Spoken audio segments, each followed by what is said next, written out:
And welcome back on in, folks, here for ESA Season X playoffs. Now, we're starting to approach the end point of things here. My name's Travi. I'm joined by here on the right by the wonderful O'Hotnick, who is stepping up here to cast this game as well. How are you feeling about this one tonight?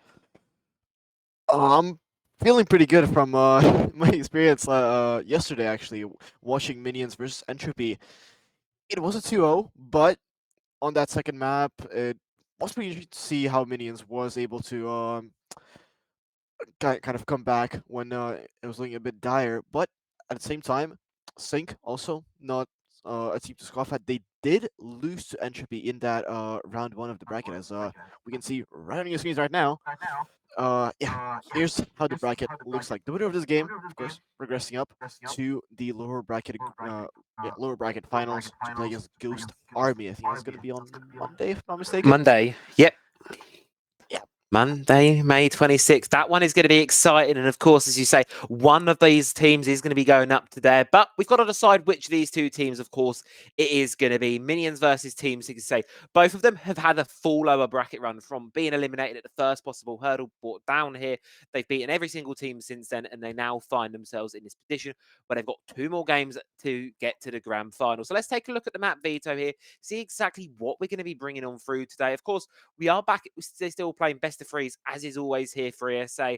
And of course, being an elimination game, unlimited overtime is on the cards. We're going to kick things off on Chalet, move towards the clubhouse, and then should we get there, should it not be a 2-0 as we've been plagued by so far a lot of the times in playoffs, we'll be going to Nighthaven Labs as a bit of a deciding map.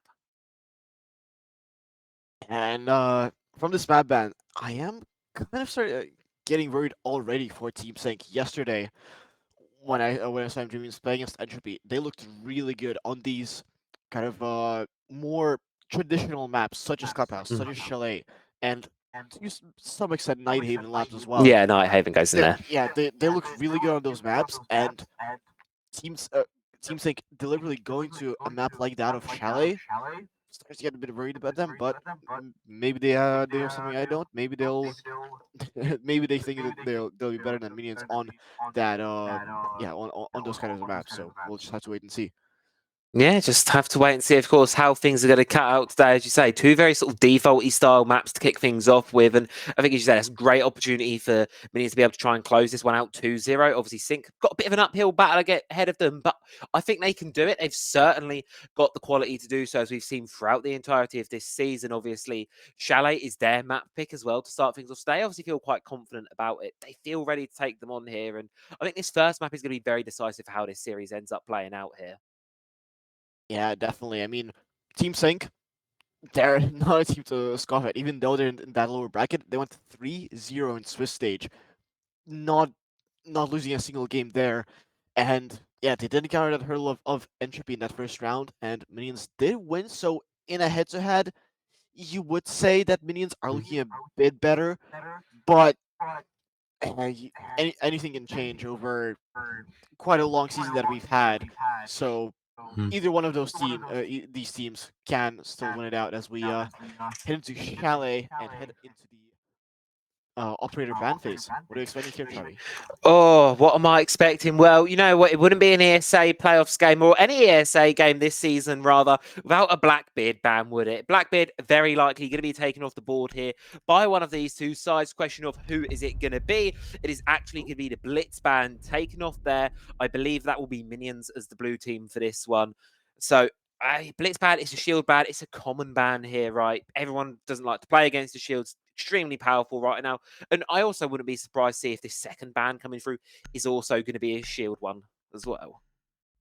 Yeah, shields. Yeah, you're Ooh. absolutely right. Monty being banned out. You're wrong. Blackbeard still open, Yeah, but that's a yeah, surprise. the current shield meta very strong, and I mean especially on console, it's really hard to play against a shield. At least on PC, Mm. you can kind of flick around your mouse a bit more, have a bit more of that control.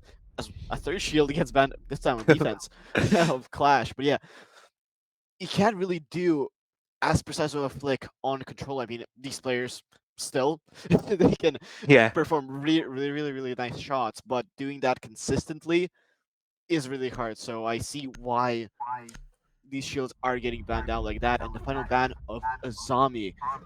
players really don't like when they can't shoot straight at their enemies with kind of all four of these bands being someone being there to kind of obscure the body of a defender. Yeah, all of these bands really shield, and as you say, it's so hard to hit the heads on console. I almost forget about that sometimes, right? I'm just used to be able to so easily click on the heads of a shield, but maybe not the case on consoles so much. But it does interest me that Blackbeard's the operator that's not being banned out, because he is by far the most banned attacker we've got here in ESA. 46.7% ban rate so far. A very popular one amongst the teams here, almost always being brought out of game. So I'm surprised to see him being the sole shield operator that does survive through to this game. But at least for the minute, it doesn't seem like Synq are going to want to be playing into it. They're just going to avoid going onto that shield just yet, whether it's a case of saving it for later on or whether it's a case of perhaps rather, we'll just hold on to it and they don't want to play it. It could be either or. We'll sort of have to pan out and wait to see. But the defense itself could be a very standard second floor lineup here. Extension over towards mezzanine and library. Hold on to there as much as you can. Nothing too crazy outlined from either side here, at least in terms of operator picks. I mean, I can't see why Blackbeard isn't big here. There are a lot of kind of side angles that see the shield from the side and from the side. I mean, the head is exposed. It's not really effective to play as a shield here, especially on that top floor. We could see him be brought out for if they play bar, if they play bottom floor. But for now, is a top floor defense and quite a heavy hold onto this library side, which by the looks of it, Team Synq are completely ignoring, as it appears like they're going for a bit of a solar take.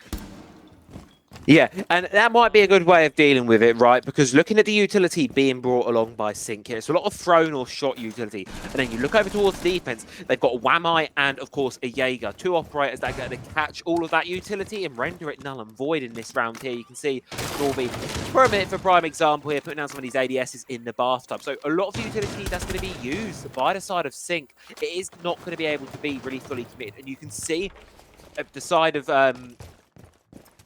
of minions, they have the idea. They've made the rotations across the bathroom and solarium side now, so they're at least going to expect that this push is coming from elsewhere. And it's really a question of now whether Synq can find an opening or not. Yeah, really, really nicely done by them as Flash is being thrown out and nades onto this Jaeger in the bathtub. It's a really difficult position, but he escaped with his life, surprisingly, even though there were some verts on him. But now, yeah, this position is even more difficult, but still managed to do it somehow. He should be dead. Yeah, about 20 HP, surprisingly. Gets away with his life, gets away with his gun up. And Verts still coming through, still wreaking some havoc on these defender positions. But Interlude still not alarmed at all as he gets a kill. Jake gets the big window player, and now it's a 5v3. Suddenly, the defenders are looking really good here. Yeah, really, really great advantage taken on by minions early on here. I mean, Norby should have been dead from that position, but was able to get away with his life. Now, Interlude playing up close towards Master, swings out, able to take down Solo there in towards the Solarium position. Ollie is on the rappel, trying to provide the cover fire, but the player who is downed and injured, they're still in no man's land. A revive to come through is going to be extremely difficult as the Ace tries to hop and gets taken right out, but Pete finds too quickly back, but they can't hold on against the might of the minions. They take a pretty convincing round number one here. Strong early hold from the defenders. There's good attempt from them, and I think a lot of that really goes down to the utility usage right there coming in from Synq. They were unable to really get anything from the utility. We saw, especially towards the bathroom. They sent a lot of it in, but they weren't really able to get Norby off of the back of that. They weren't really able to find anything from it, and as a result, when push came to shove, they didn't have the tools to get the job done. It just kind of fell a bit flat on its face. Yeah, definitely, and some of it does come down to minions reading perfectly into where this push comes from. They see that there's no one coming in library, probably from a default camp. They see a lot of people going for Solarium, and they rotate their utility. We saw the shield getting rotated, the 2 ADS is on that shield, and Wamai able to put a lot of utility there as well to catch those nades, to catch those throwables. Just completely stalled out the attack of Team Synq. So really well done by MG Minions to adapt just on the fly mid-round to the push coming from Team Synq, where this time they go for bar, and yeah, this time again on Chalet most sites only have two vectors of attack. Either you go from solar side or you go from library side, and this time does look like Synq does want to go from Solarium side, at least on this side. Mm. And it looks like it's more of a push towards this library site, directly into site, which is kind of risky, but hey, good payoff for them. Yeah, and that's it. A lot of utility placed towards this library mezzanine side, so it's going to really require a lot from Synq to try and crack it all open away. As you can see, they've got plenty of utility on their own as well, especially in that sort of execute department. Logic bombs, Grim Hives, as well as the Capital bolts here, and plenty of stun grenades and frags to go around. There's a lot of options here for how Synq can try and find their way in towards this one, and the minions, it's really going to be on them to see how long they can stall them out for. Of course, I'm looking at Interlude, triple kill in the previous round, DMR in hand as well. And we know how good that thing is for holding the long angles. Yeah, DMR is really crucial here as the charge gets shot out by Interlude. There's no one outside Fireplace, crucially, so Interlude is just allowed to play in this position, and that makes it basically impossible to get that breach open for now. I mean, all that the attackers need to do is go outside Fireplace, and that will eliminate that. But it doesn't look like they want to. As Pizza gets a cheeky first kill onto David in stock here, which nets him that. But Ollie, together with Unfalls, do you get into into still denying that breach onto stock room, and no breach is left for Ollie, so that will remain closed. Yeah, and the limited hard breach being bought here by the side of Synq is really going to make it strugglesome for them here as they progress through the remainder of this round, because they've not got a lot of entries and they've spent a lot of that utility and they've lost to Grim as well, but they've not really gotten a whole lot of ground for it. They're just able to start to get a bit of control over towards Fireplace. Obviously, David's been taken down in the progress on the side of minions, but for the time being at least, it's pretty good positions right now for the defense. As long as they don't give themselves away any free picks, they're quite happy to go. 40 seconds left in this round here. Utility's going to start to dump on in here from the side of Synq. The question is, do they make the hop in? Do they try and send anything off the back of it? Because Pizza, he has the idea of where these two players are, but he knows if he walks in, it's going to be an immediate crossfire, just taken right out of the lobby. Logic Bomb's going to come on through now, second and final one. Giving that intel through. It seems like a double up hopping through the far side, gaming side window here. But Ollie straight into the frost mat. Interlude straight to his, gets another one. Unfalls goes down as well, and it's all up to Solo. Left here on the outside, Repel, top floor. 1 versus 4, 10 seconds to go. This one should be a done deal. Gets the head of Interlude, but I think that's just a bit of a little bit of an exit frag, a little bit of a bonus prize here, because the real prize is going to be the round, and Minions will be having that one. Yeah, and yeah, as you said, the attack stalled out. Did not have enough utility to clear out that site. A lot of time wasted, a lot of utility wasted, and I'm really not sure what those capital bolts were really used for. We saw them being deployed, but not really anything happening from that. And yeah, that just did not allow Team Synq to isolate picks, to get any map control into the building. I think none of them made it inside the building, unless you count those that jump in, which it was very short-lived. And that was also why a lot of teams break the frost on fire. We just saw I don't remember who it was, but Capital just threw that firebolt, but did not want to jump in exactly because of that frost man. That even though it's nerfed, you either go for a gunfight and 100% go down in a frost mat and maybe win a 50-50 gunfight, or you shoot down a frost mat and you lose the gunfight. It makes it completely impossible to jump into that window, and it forced them to go on for a bit of a trade lunge into the window, which unfortunately did not work. But yeah, great use of the frost, and another round of minions for that. Yeah, I think it's a real lack of committal right now coming in from Synq, that's struggling, and you can see them time and time again. They have the utility, they're putting it in the right places, but for one reason or another, they're not sending on through. As you said, Onyx, it might be a frost mat, it might be something else, whatever it is, it's causing problems. But speaking of problems, early on, Drake's going to be taking a little bit of damage here on towards Master. This top floor hold above the site itself of Kitchen. started off a bit rocky, but it's proven off well as Pete does go down. We're not out here. Interlude's still fighting, able to take down Solo as well. Does eventually get traded back by Pizza here, but David's there as well to try and respond. But unfortunately, the cover from Pizza is too good, and it's giving Synq a little bit of an early advantage here.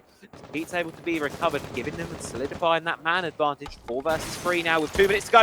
An aggressive pop out from Norvi here. It gets one, but yet again, immediately traded back there. The cover from Synq so far has been immaculate, and it's why they're holding on so well right now.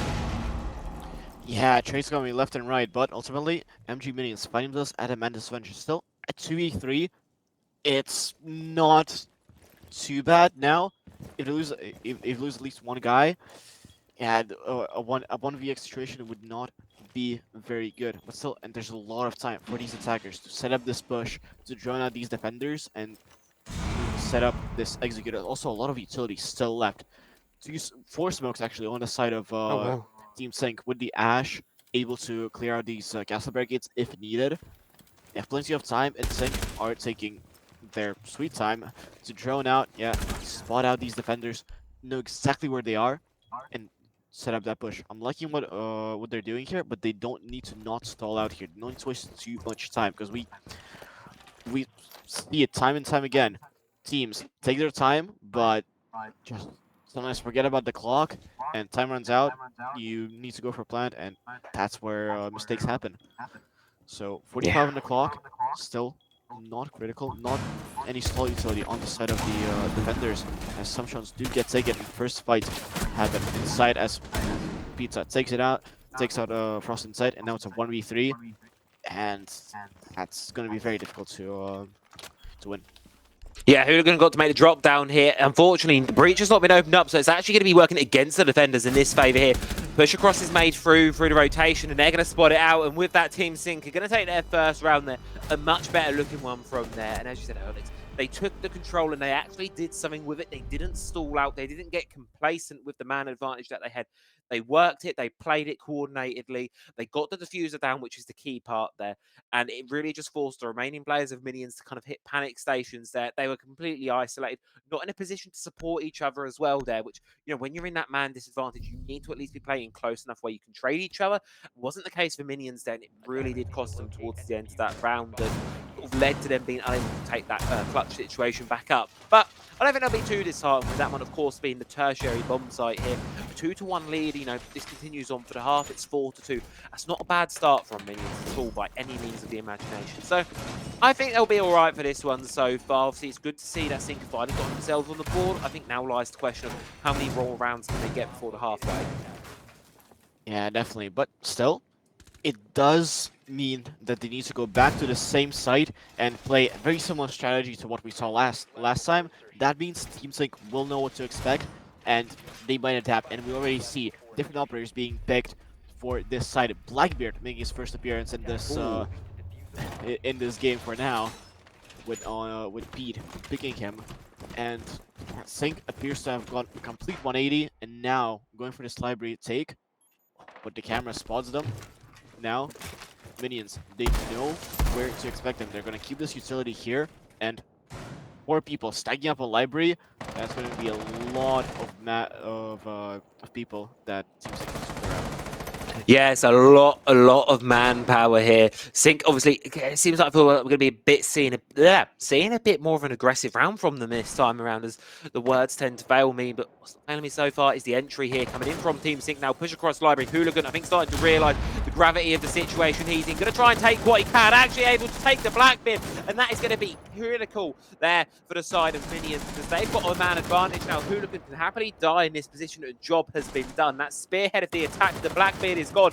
And look at this, David down below. It's going to be spotted out and found by Unfold. And Hulu really now needs to try and find something else from this position. Will be able to do so. Takes down Solo. And the push in towards Library here for the side of Synq. It's just not working at all. Unfold's left low HP, trying to do everything. Does eventually take down Hooligan.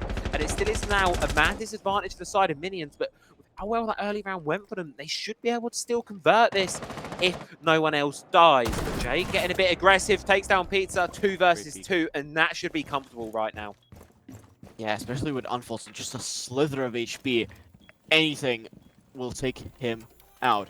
But there is 1 minute and 20 on the clock. There are some utility for both these players. They can still try and isolate these picks if they can. This shield is not going to do wonders for the team, especially since it's protected, but Ollie finds the kill anyway, leaves Jake in a 1v2 situation. But that's still very winnable. Again, Unpulse. 1 HP, 1 bullet is enough to kill him. The C4 comes out. Oh, that's unfortunate.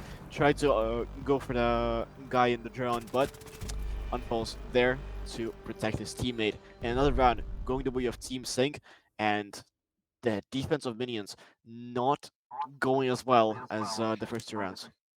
No, and that is a real shame there, considering how well Hulu started off that round for the side of Minions. I thought surely that should be theirs, but then the rest of the team just kind of collapses a little bit around them there.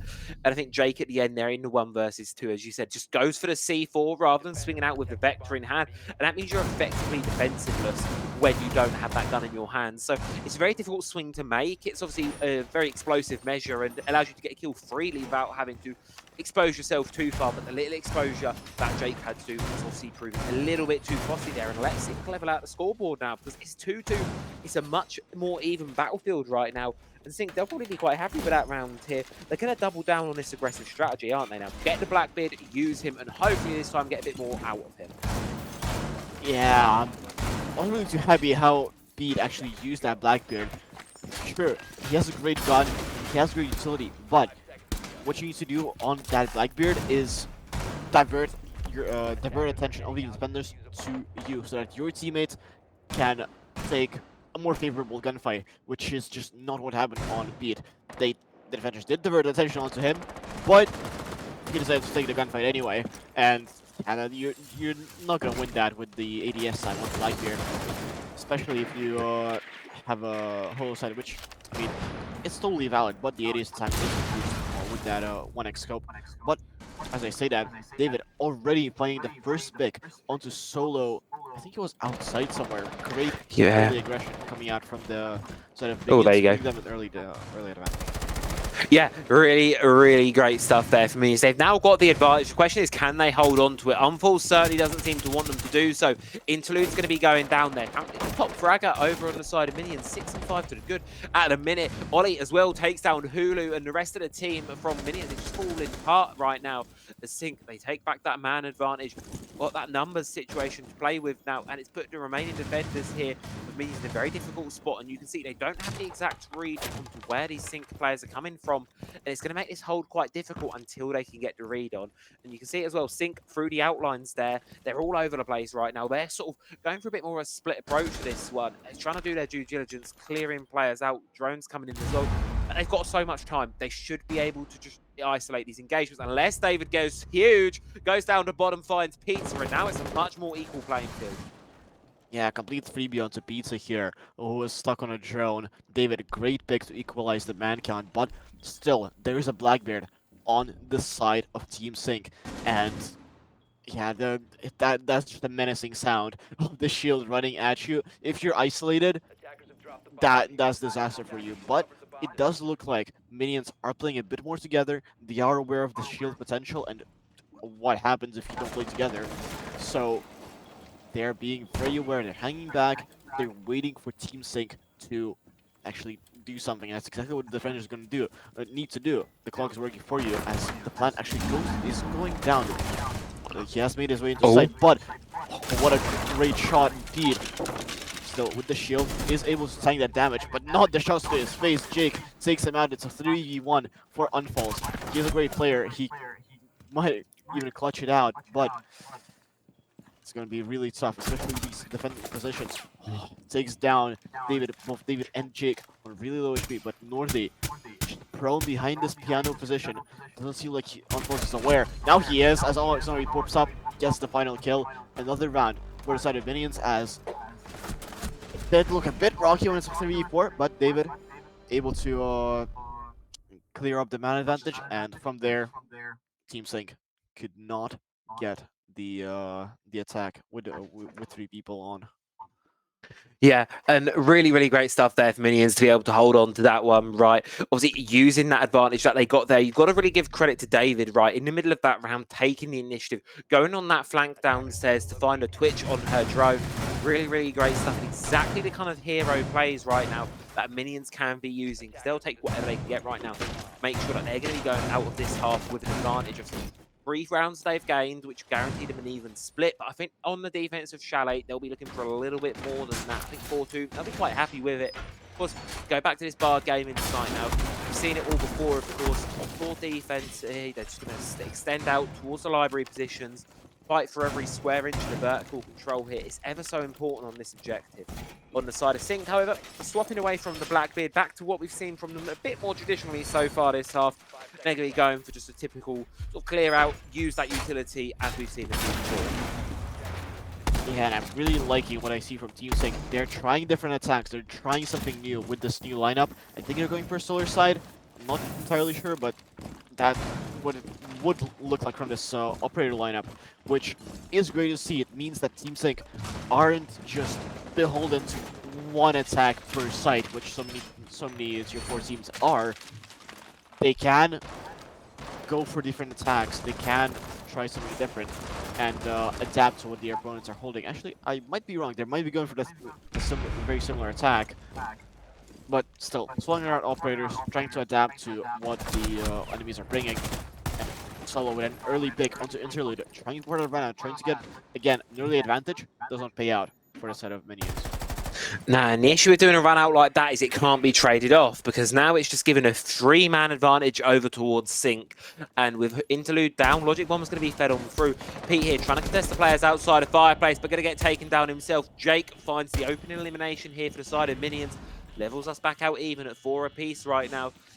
It's a decent home, and it's a bit of an equaliser here for minions, but it doesn't last long as Norby goes down. Hulu follows in suit, and it's now a 2 versus 4. Synq really taking the lead with this one here, just picking off these players one by one. Drake left fighting for his life out towards Fireplace, but limited ammo in the SMG. Gonna have to retreat away as the pressure mounts up. David elsewhere in the hallway trying to support, and he's going to be the only one left now. Has to bring this back in a 1 versus 4 clutch on the back of library stairs. The position's known. Caught in between a rock and a hard place. C4 goes up, doesn't quite find a pick. Costs him a lot of HP, and as the diffuser is going down, vertical pressure, horizontal pressure, he can do nothing. And Team Synq will exit the half at 3 apiece. Yeah, really sloppy final defense for a set of minions. There's appears to be dying one by one, losing control of that top floor.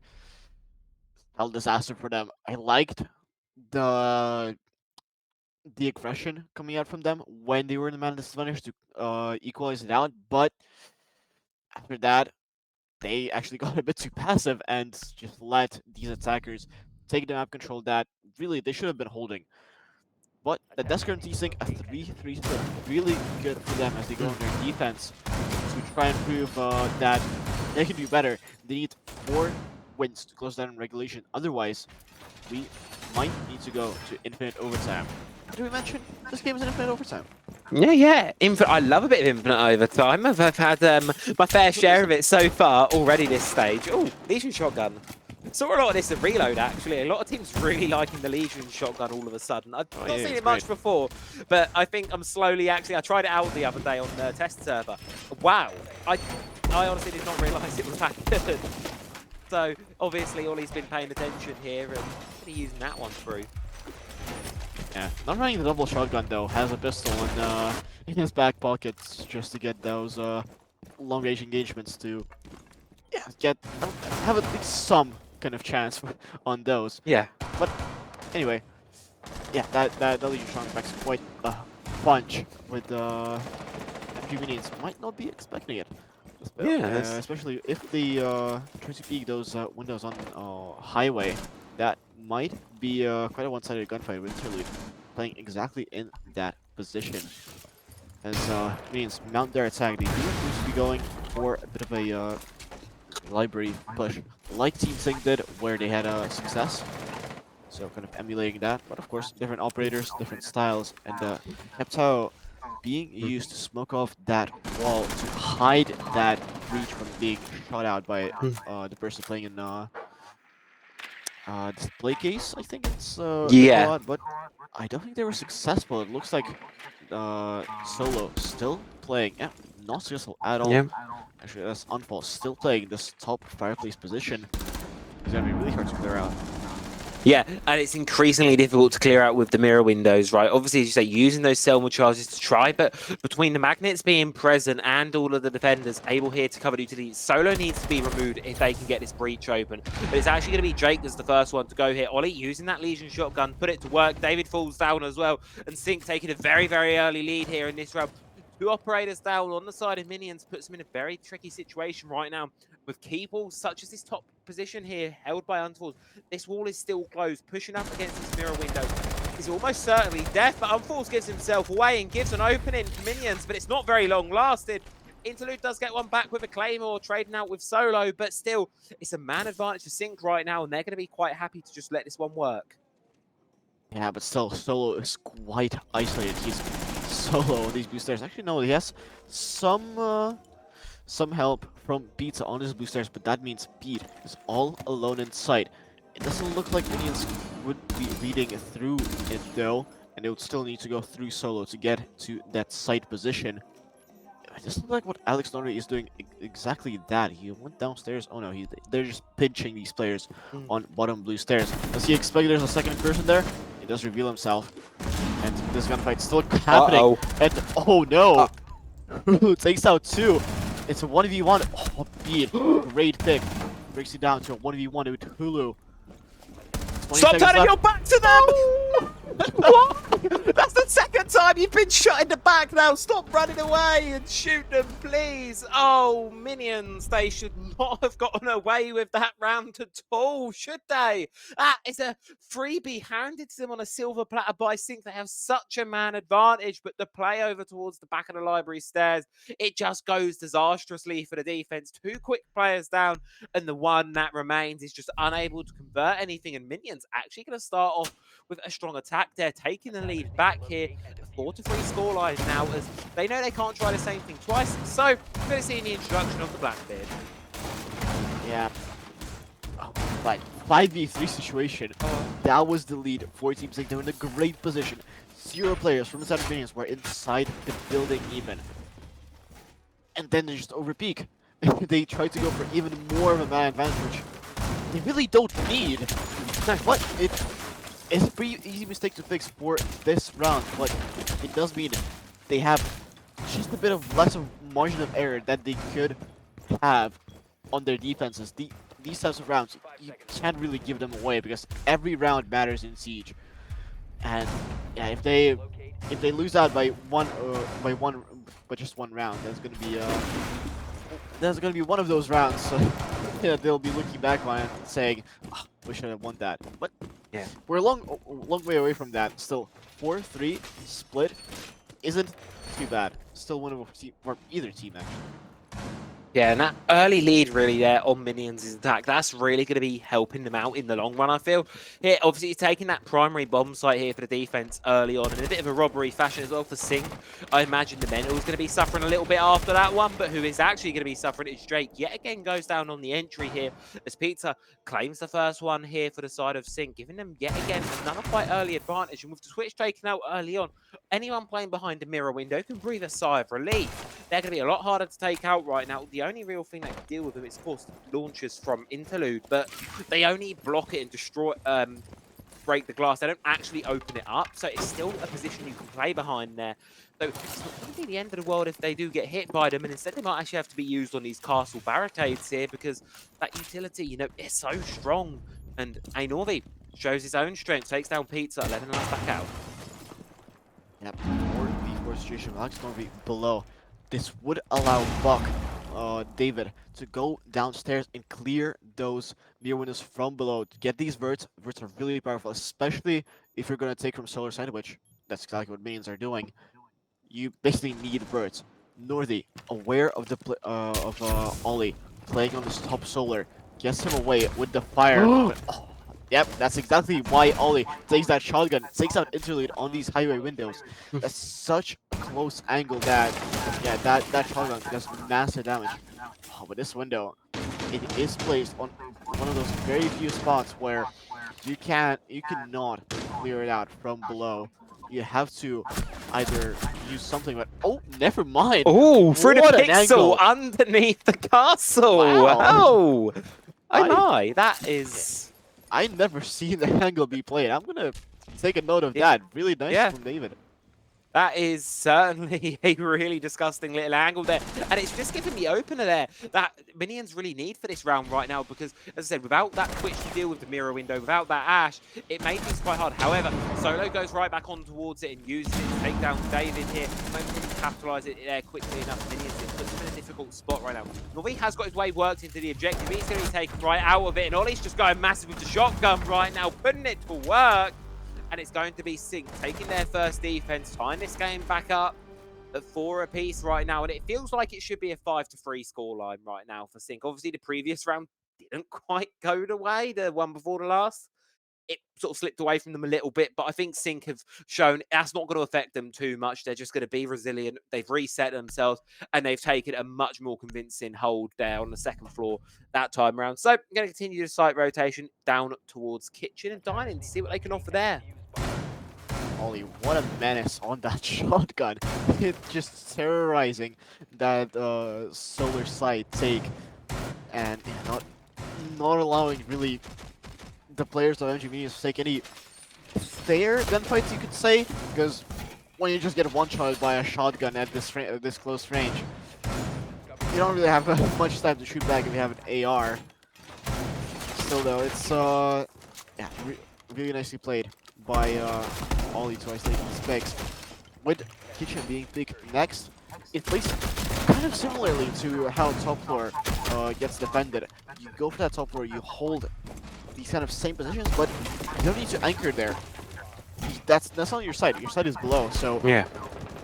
players of Team Synq need to not forget that they need to not be afraid to fall back here if they want to be successful here, especially with Alex Nori on the Blackbeard. That's, yeah, I think it could be quite nice. We didn't see much impact from Blackbeard yet in this game, but it might very well change because we have not seen Blackbeard on a set of minions just yet. Yeah, and that's it, exactly. What can Norby really get going with it? It's going to be something deadly for sure. I mean, there's a reason why he has such a high ban rate, but might not get to see it just as yet. The interlude actually takes the first there. Pete goes down from the vertical in small grudge. It's put Ollie in a really difficult spot right now. But look at how close the attackers are. And just a reminder that he's got that shotgun in hands. Look, zero fear in the world right now. Dancing with these windows, dancing with death. Like, it means absolutely nothing to him. Having frag grenaded, eventually going to have to force him out of that position, and he's going to be caught there by Norby, putting the shield to work, keeping himself alive, and taking down the Legion with it. A good clear early on from Minions. It gives them a very workable 5 versus 3 now. It gives them this position, this little buffer space, because this top floor hold from Synq, it's continuing to punish them, but Solo gets one, but yet again, from Minions, there's someone there to trade it back. It's time and time again for them, and it's really helping them keep an advantage in these rounds. Now it's a 2 versus 4 with half the round to play. This one should be easy for the attack from this point. Yeah, and these players are quite isolated. Pizza playing on the second floor library, and now, yeah, that means Unfalls is left all alone to fight the Blackbeard.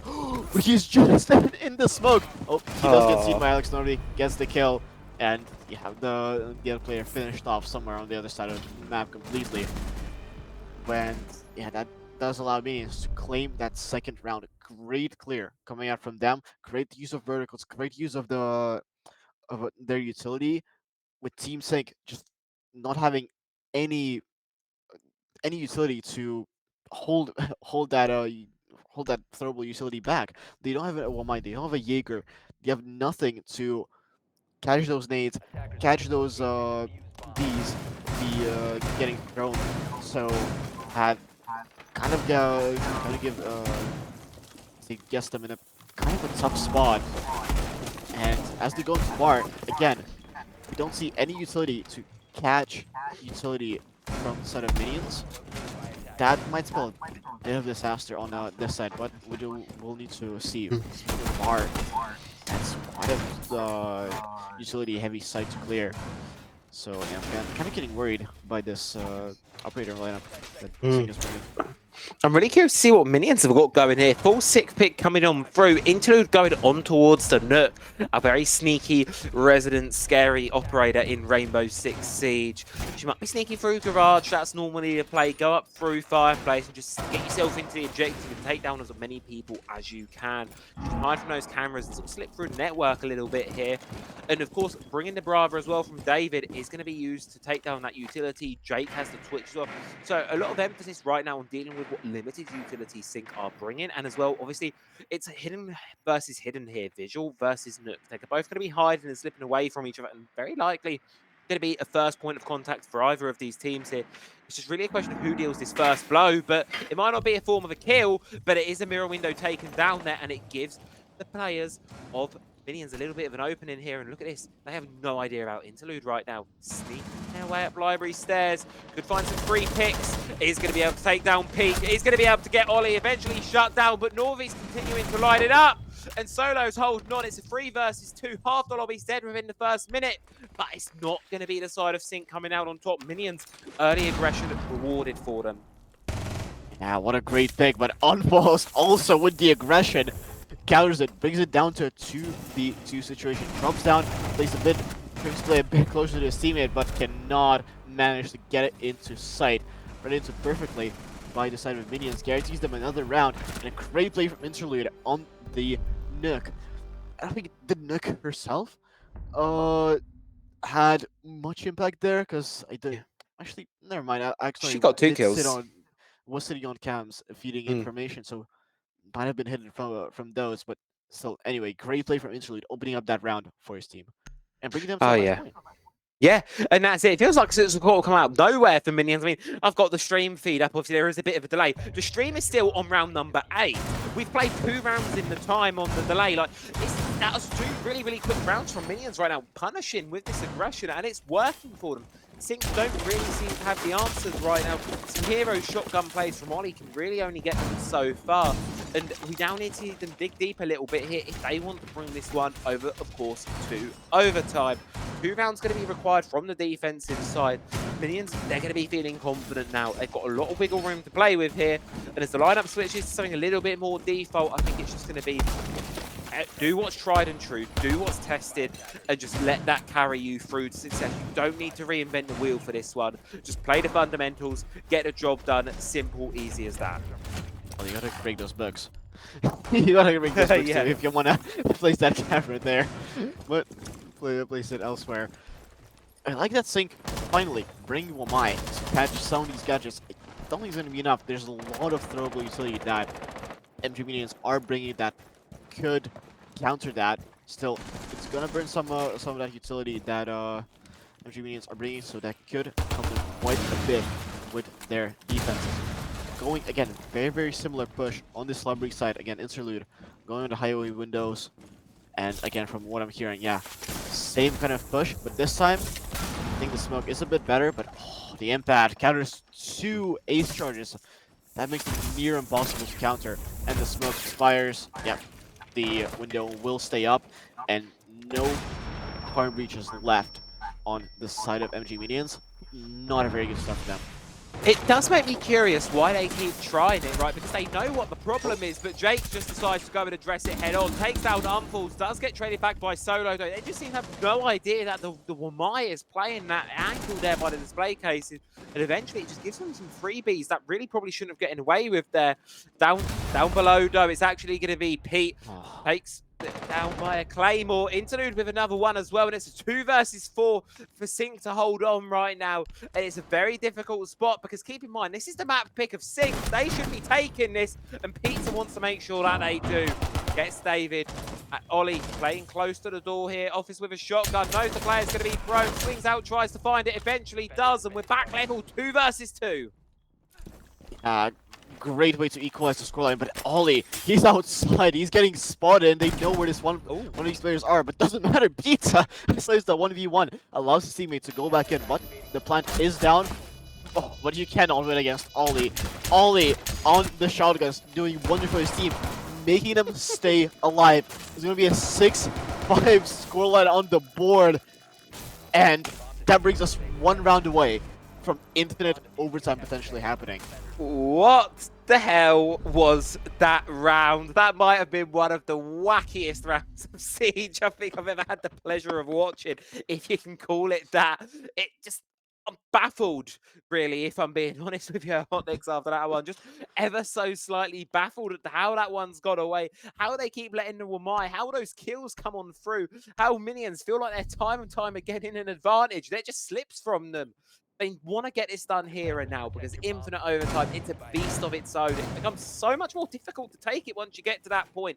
The attack of minions want to get this done in regulation right here, right now. And to do so, they're going to need to get through this kitchen.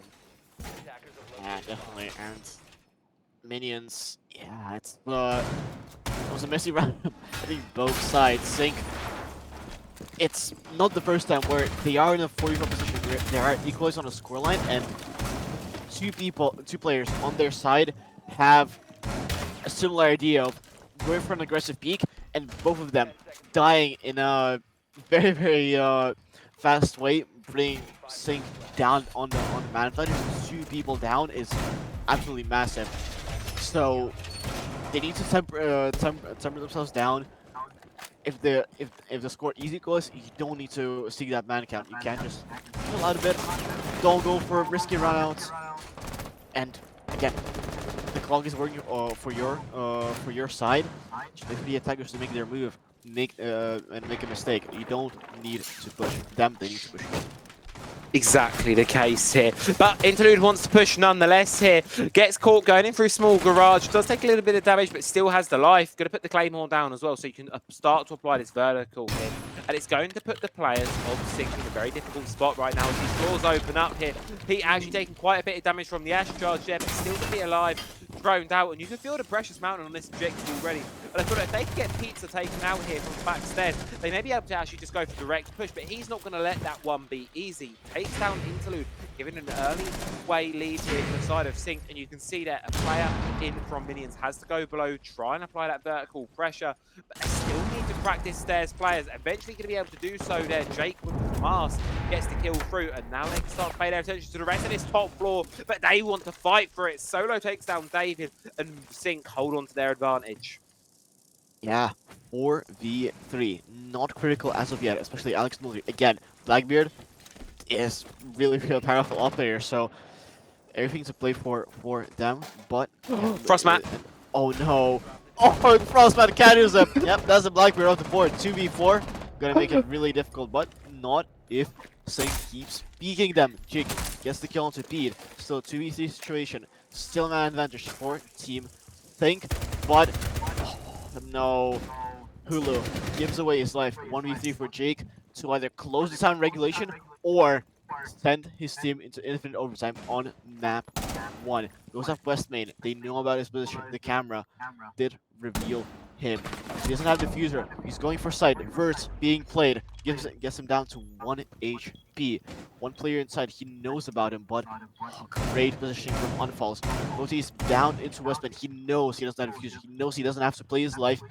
He just needs to waste time with 40 seconds. Ticking down 1 HP.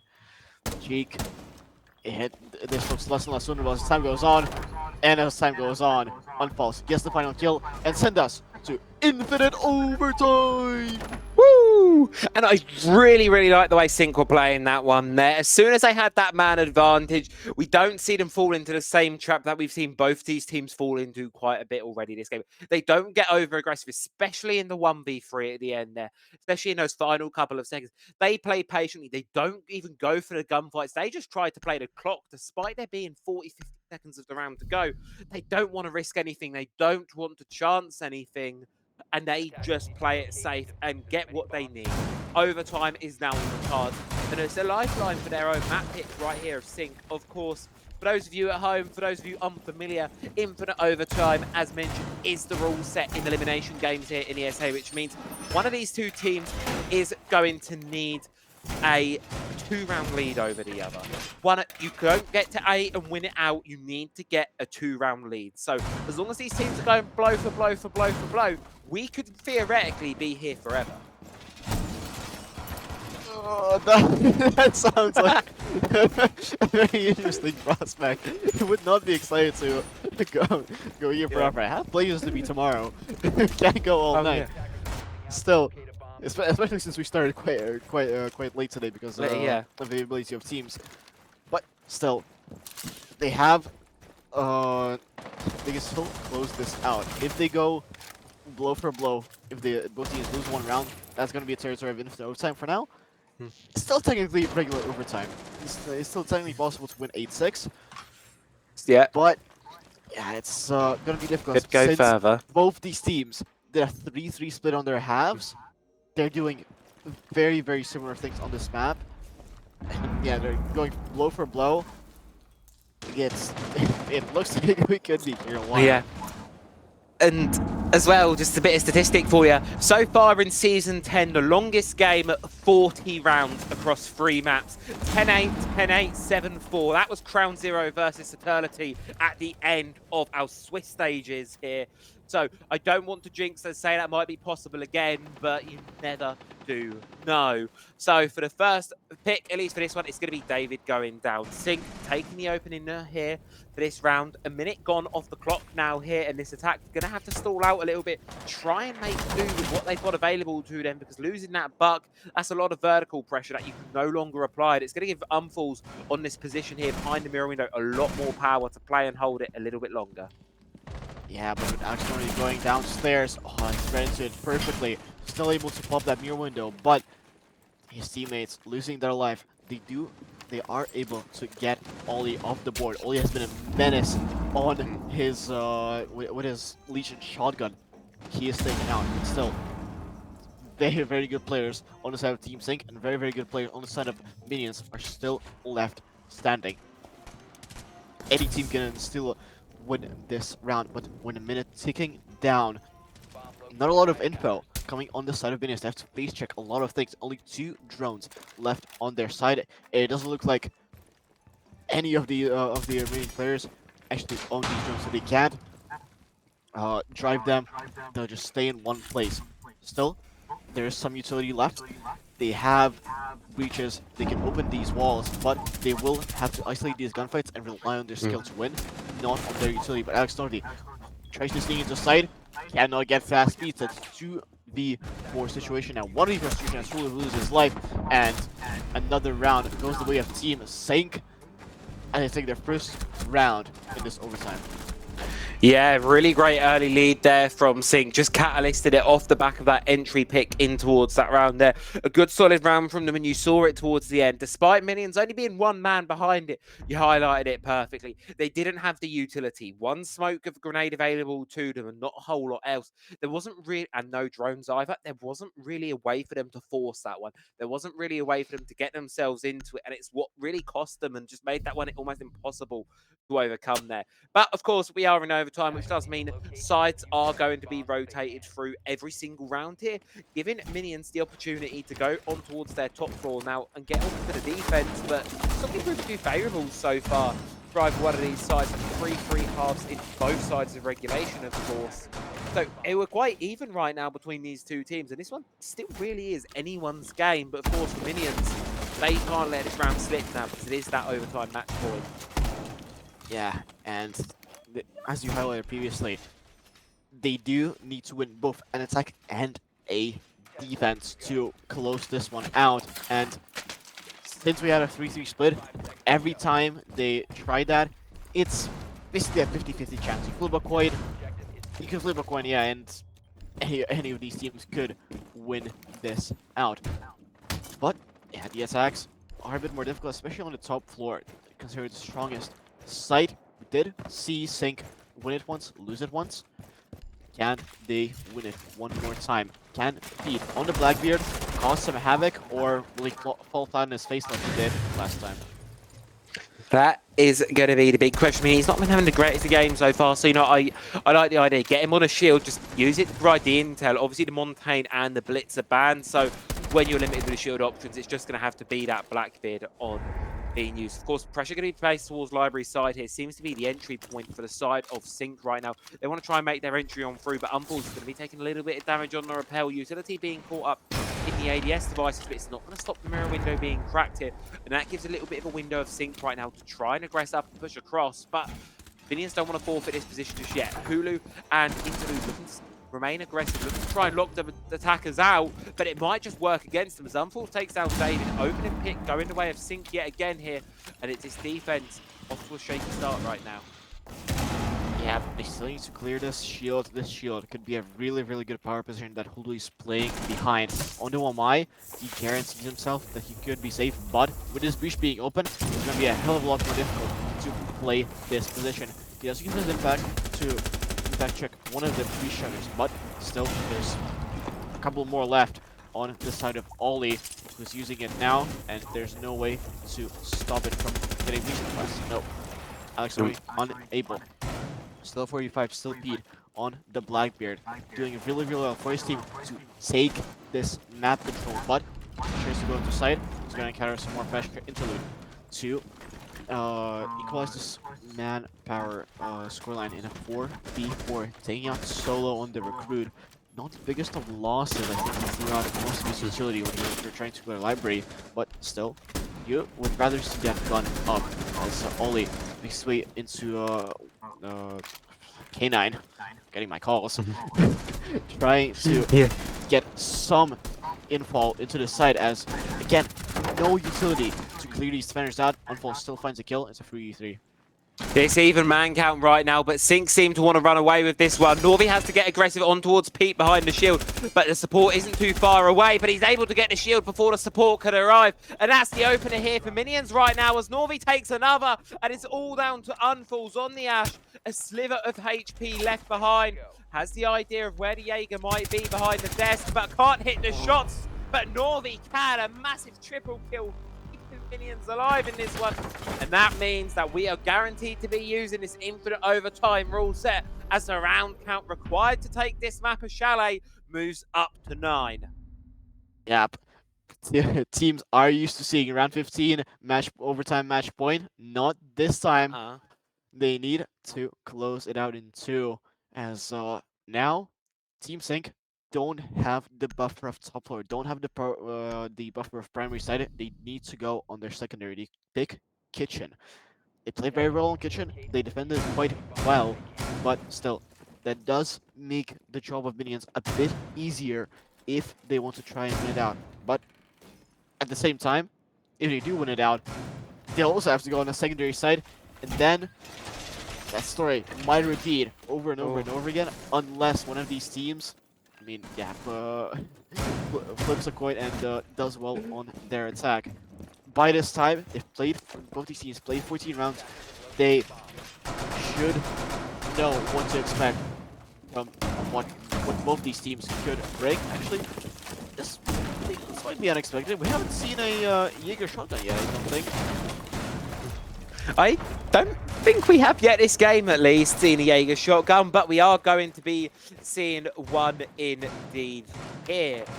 So we'll wait and see what that one can bring. I mean, we've seen Ollie make the Legion shotgun work, right? But I think it's only fair to let someone else have a go on that operator. He is quite strong.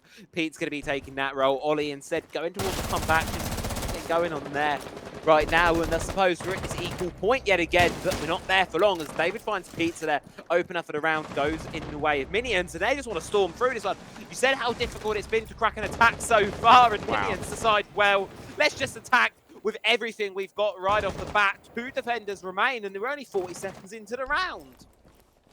Great clear coming out of team from MG Minions, clearing out this early advantage of a 5v2. Gives them 2 minutes of time to get to know where these defenders are, and these defenders are playing quite isolated. They're playing isolated from each other, and Ollie on the shotgun, it restricts them a lot with what angles he can and cannot play.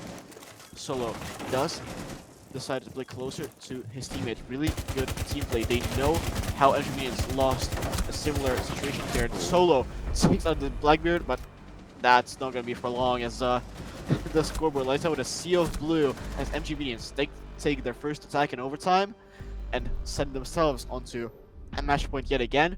But this time, he's going to the secondary site, which I'm not sure if they'll be able to win. We'll need to see which one they take. I mean, I think this is a golden opportunity right now for Minions. And Ooh. actually, before we do head there, tactical timeout gonna be initiated here. Gonna be called in by Minions here.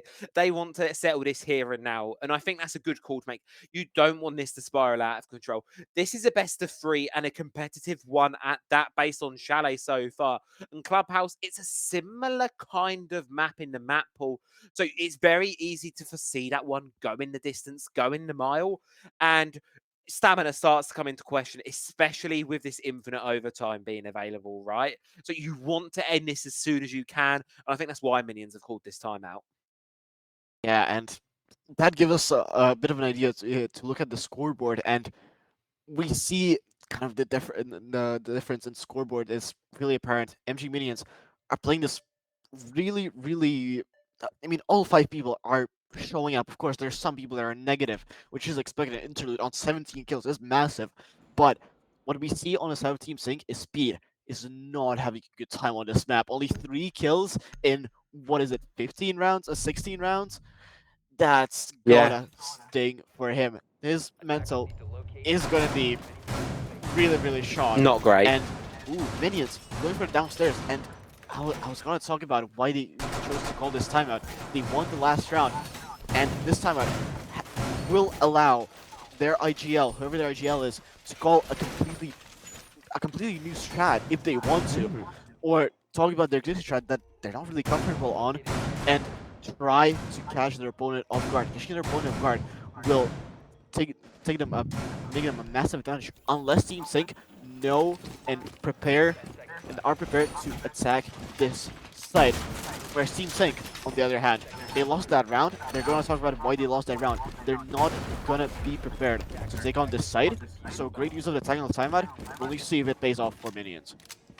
Yeah, and a very different lineup as well, coming in from Synq here, bringing, of course, the round a bit more of a requirement for this objective, as well as getting Pizza, top performer for the team, over towards that Deimos there to go and hunt down these roamers, because looking at the lineup from Minions, they've got the Scopos, they've got the visual 2 operators that are going to be roaming and floating around the map. Deimos' role in this round is going to be to try and find them and punish them, of course. It's really a question of how much here can the roam game from Minions benefit them, and what, if any, can they get any freebies before the entry is made from the attacking side here? Because if they move in blind off the back of a visual scan, missing the drone, or if the Scopos is able to just get behind someone based off that teleport, it's a free kill really for the side of Minions and could set them up for success early on, as Pizza could be the first one to take a little bit of damage here as the hunt for Interlude begins. Yeah, but Interlude on the Vigil means that he cannot be tracked. He isn't even spotted on the drone. He's using his ability to great effect to counter this Deimos, who's forced to track David, but David himself, he can just teleport to another drone and clear this track as Speed continues a streak of just not finding any success on this map as he falls down. 3 in 15. That's a dismal scoreline, I must say. I don't envy him in his position as all the defenders go back down to site. And it's the Ram as well. The operator that you want to open up this bottom floor is going to be removed from the board. That is going to be a massive issue here for the side of Synq when it comes to that late round, trying to force a plant down, trying to apply the pressure. But we got a while to go before we get there, and Ollie wants to try and turn things around for the attacking side. Takes down David there, and that's the Scopos off the board. An Interlude retreated back to the objective. That should be most of the map cleared now for the attacking side as they can start to eye up this basement. And you can see exactly how they might want to crack this one on through. Logic Bombs continuing, aggressive angles being swung here by Jake, who's in a little bit of a difficult spot right now, but a perfect operator to deny the utility on the Warden. Interlude playing close by to the wall there, doesn't quite see the one behind the washing machine, and Ollie with one, Pizza with another. The round is wide open for Synq right now, unless Norvi or Hulu can get something going. Yep, and the Deimos track working wonders in these low ban advantages. It works great. You isolate this one player, you know where he is, you just need to find a second one, and yeah, you basically know where they are, and can set up your execute a lot better. Now that you know where Hulu is, we know where Alex Novi is playing, but Alex Novi doesn't care. He gets a C4 kill to Ollie. Great pick, and bring them closer to an equal man count, but still, Jaeger being pestered by these Deimos tracks, but he doesn't care. Hulu gets another kill. The 2v2. Pizza gets a great pick, but oh, Northy playing on the shotgun. Oh, no! He was in a great position, but just could not win it out. And Team Synq not caught out, secure themselves around, equalize the scoreline, and we go even further into the abyss of unlimited overtime. We're not allowed to stop this at all, are we? I'm just checking through the game results here. In terms of single maps, I don't think we've had one go beyond 18. I'm 95% sure. I'm just checking it now, but I don't actually think we've had too many infinite overtimes at all, really, so far in season 10. Nor have we had ever too many games go that far into this infinite overtime. I don't believe we have. 18 is the score to beat, and this one will demand a minimum of that. A real matchup right now between these two.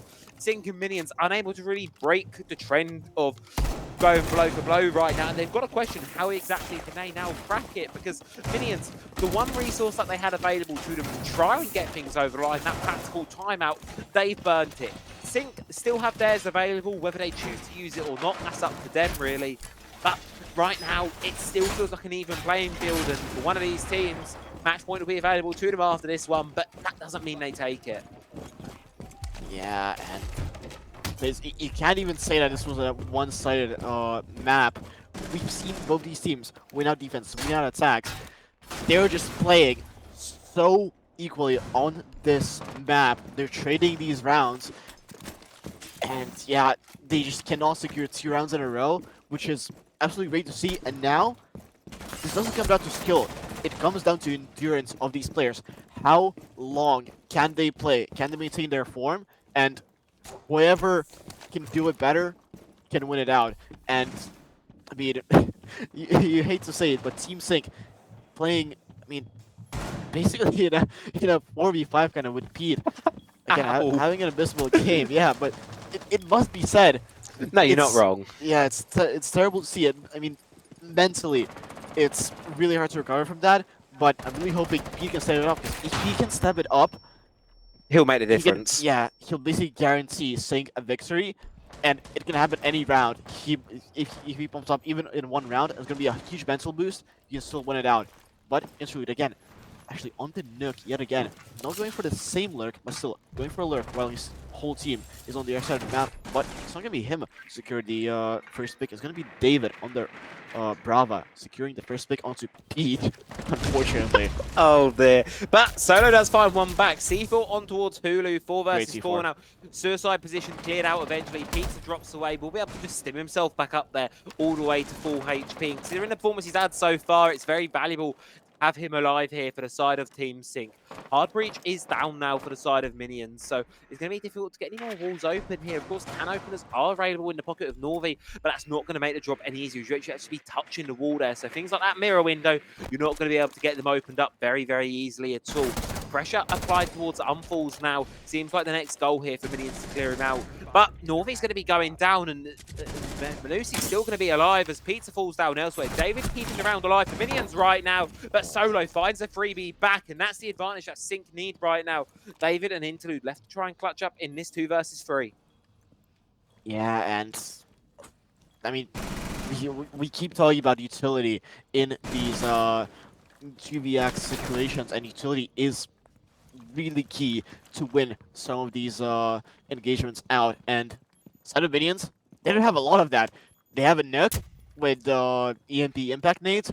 Not really that useful in this position, but Ooh. I mean, it doesn't matter if David can find his 3rd kill in a row here on this round. But 15 seconds, clock is sitting down, and Ollie's in a great position. I don't think Interlude is aware of where he is. He's gonna need to drop this game's hatch if he wants to find something. Doesn't even drop. Ollie finds him anyway. At least David, in a 1v2 situation, he needs to make an ace, but doesn't even know where Solo is hiding behind this couch here. And Bar site secured for the side of Team Synq means that all 3 sites, primary, secondary, tertiary, all won for them in their defense.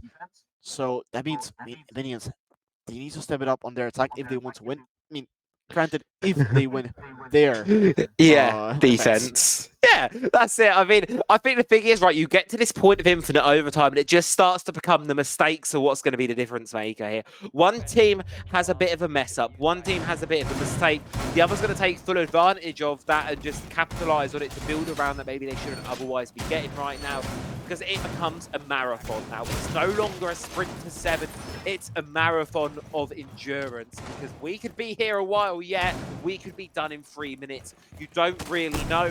All you know for certain is you don't want it to be you being eliminated because you've made a mistake, because you fought so hard for Chalet. And the way it works, you take a map, you lose a map rather, it's all for nothing. All of these 8-9 rounds you fought for, they mean nothing going into Clubhouse. They mean nothing going forwards. You lost the map and everything you've shown was for 0. So right now it's really important for both of these teams to take this map right now. And they're putting so much into it, and it becomes more and more important the longer this goes on. And we also not forget, for those recently tuning in, we didn't start at 7:30. We started at 8:30 CEST. It's still the first map. The overlay at the top of your screen isn't lying. We still have at least one more map after this one, whoever wins it. And that's going to test their endurance even more in later rounds. And that also means that this map, the players are at their maximum in terms of their stamina.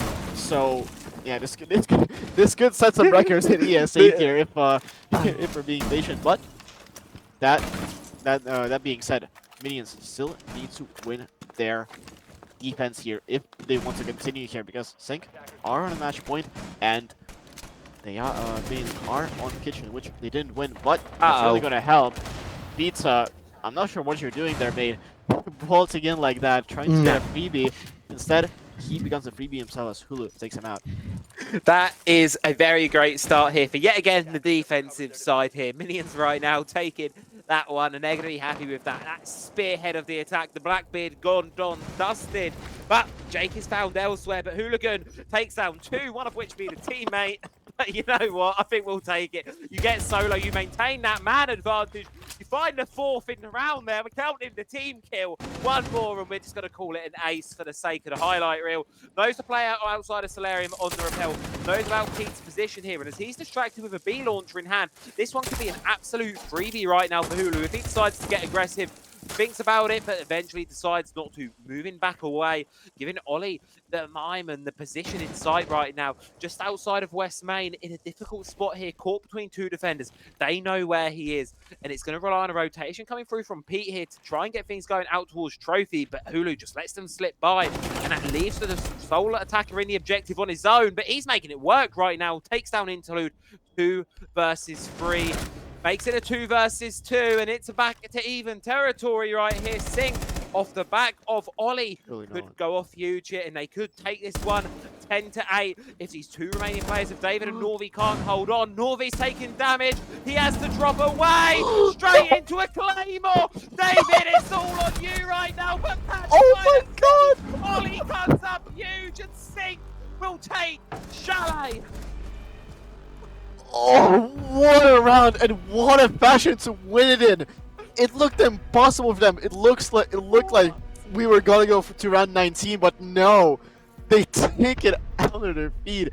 Wow, huge props to the side of MG Minions for still closing it out, and wow. Wow, is all I've got to say on the back of that one, to be honest with you there. Hey, Artnix, wow is all I've got to say. What was that round? What was that? Yeah. I don't know what to say either. I mean, it is another 2v4 that goes to the people that were in the man disadvantage, but that just came down to Minions on their defense, just isolating themselves, playing alone and giving these ones, and Team Synq just capitalizing on it. And yeah, that's to give themselves the map win. And yeah, at least Speed is not gonna beat himself Yeah. by that he might have lost the map to his team, because they still managed to win it out. Great map for them, but they still have at least one map to play before they secure themselves lower bracket finals. Yeah, and that's gonna be it. It's a reset point now for Minions. They've put so much into that chalet and now lost it when it looked like it was gonna be theirs at so many different opportunities. They were the side who had the advantage going in towards that regulation. They had themselves such a good position to take it, and it just slipped through their fingers, unfortunately. So they need to take a reset now. They need to go into Clubhouse, their own map pick, and they need to make sure that this chalet isn't going to affect them because stamina does come into the question of it. And speaking of, it's been a long map for the players. It's been a long map for us, the casters. So we're going to throw it to a quick break and we will be back in just a couple of minutes. Map number 2 of this banger of a best of 3 here in the lower bracket finals. That'll be coming your way in just a couple of minutes.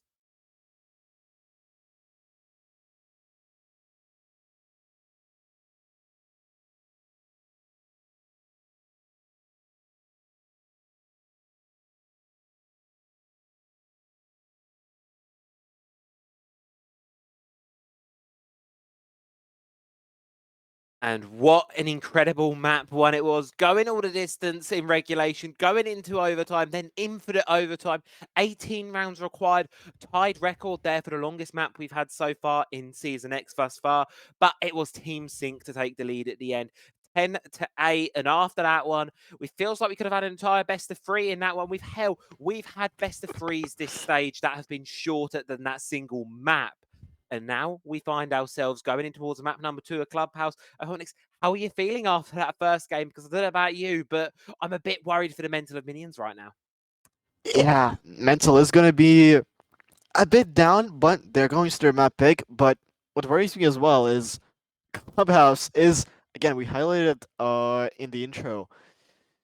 You need to rely on your fundamentals just like in Chalet. So Clubhouse might very well go the distance yet again. I mean, of course, it's a different map, different angles, different strats, so it could go either way still.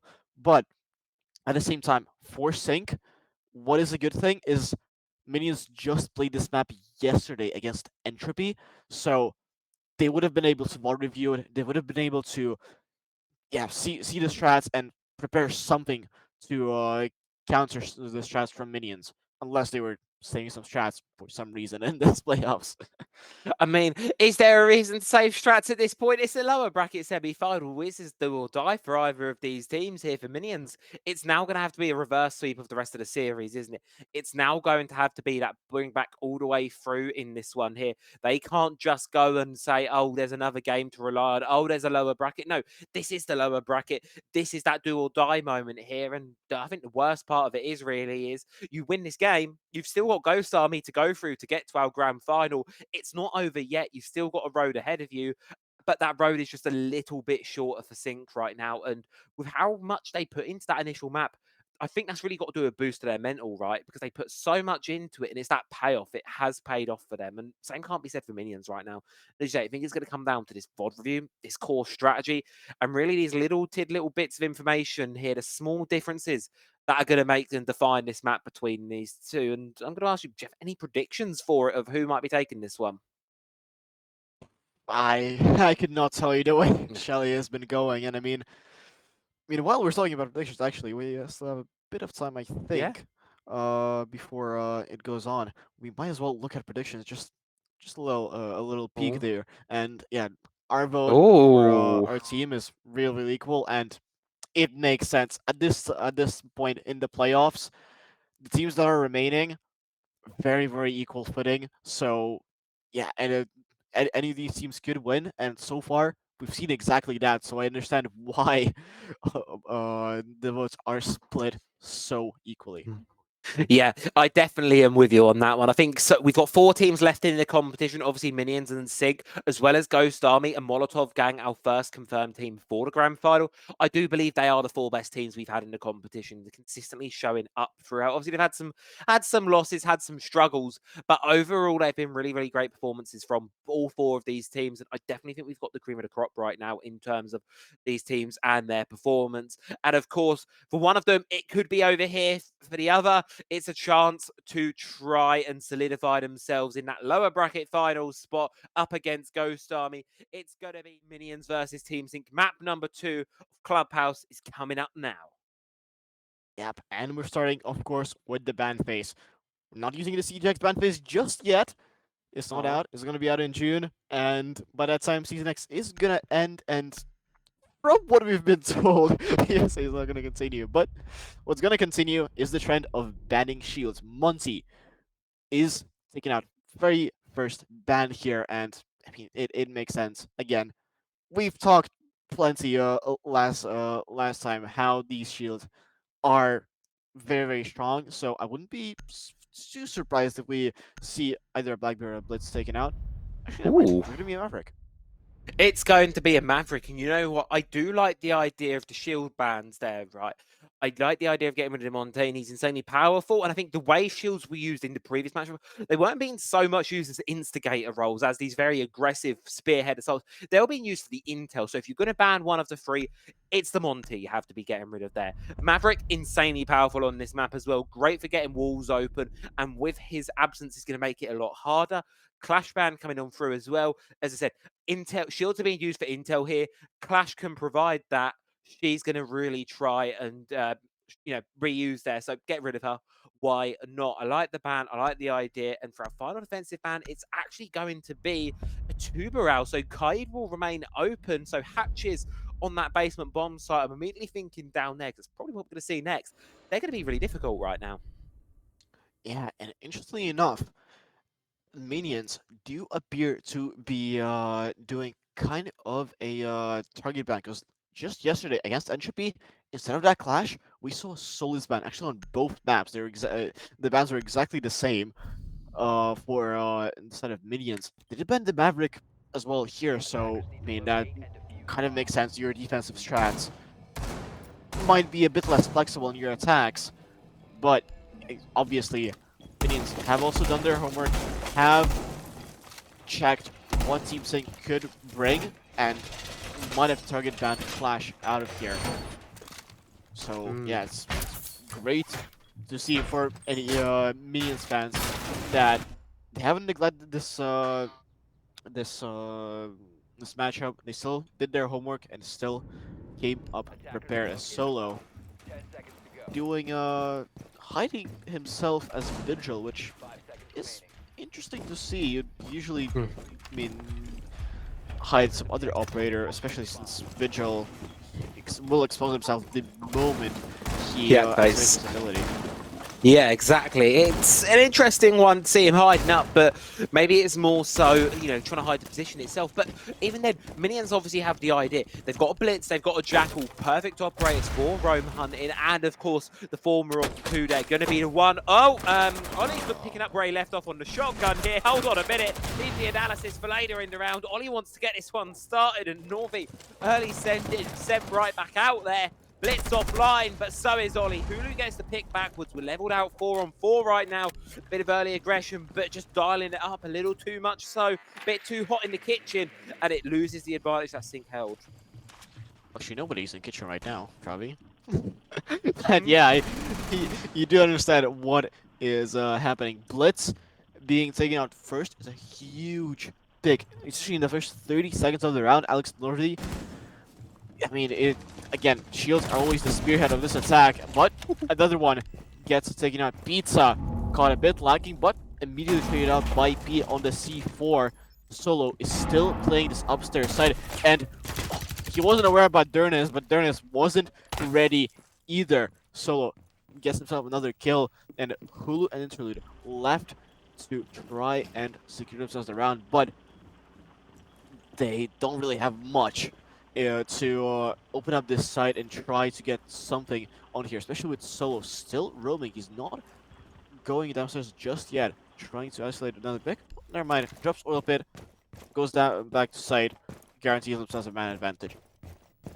Yeah, and that's it now. They have to try and find, as you can see here, Hulu going to come in through on the Jackal, trying to find any footprints of that roaming Vigil, but he's been able to slip away back towards the objective. He will eventually be marked out, but it doesn't matter because he's back in the safety of that objective now, and it means that ping's not really going to be too useful there. They know he's playing behind the boiler, but the question comes on how do you force him out? Interlude, frag grenades are available in pocket there, can be used, but the smoke going to be thrown in as well here. A real double down right now for the side of Synq on this boiler side, and it's not paying off as Solo goes down to Interlude here. 2 versus 2 now, as Advantage held by the defense, withers away, and these remaining attackers need to try and find their opening in towards the objective, but they're not going to be able to as Unfalls finds his second in the round there, and it leaves the Soul Thinker on her own in a 1 versus 2 situation.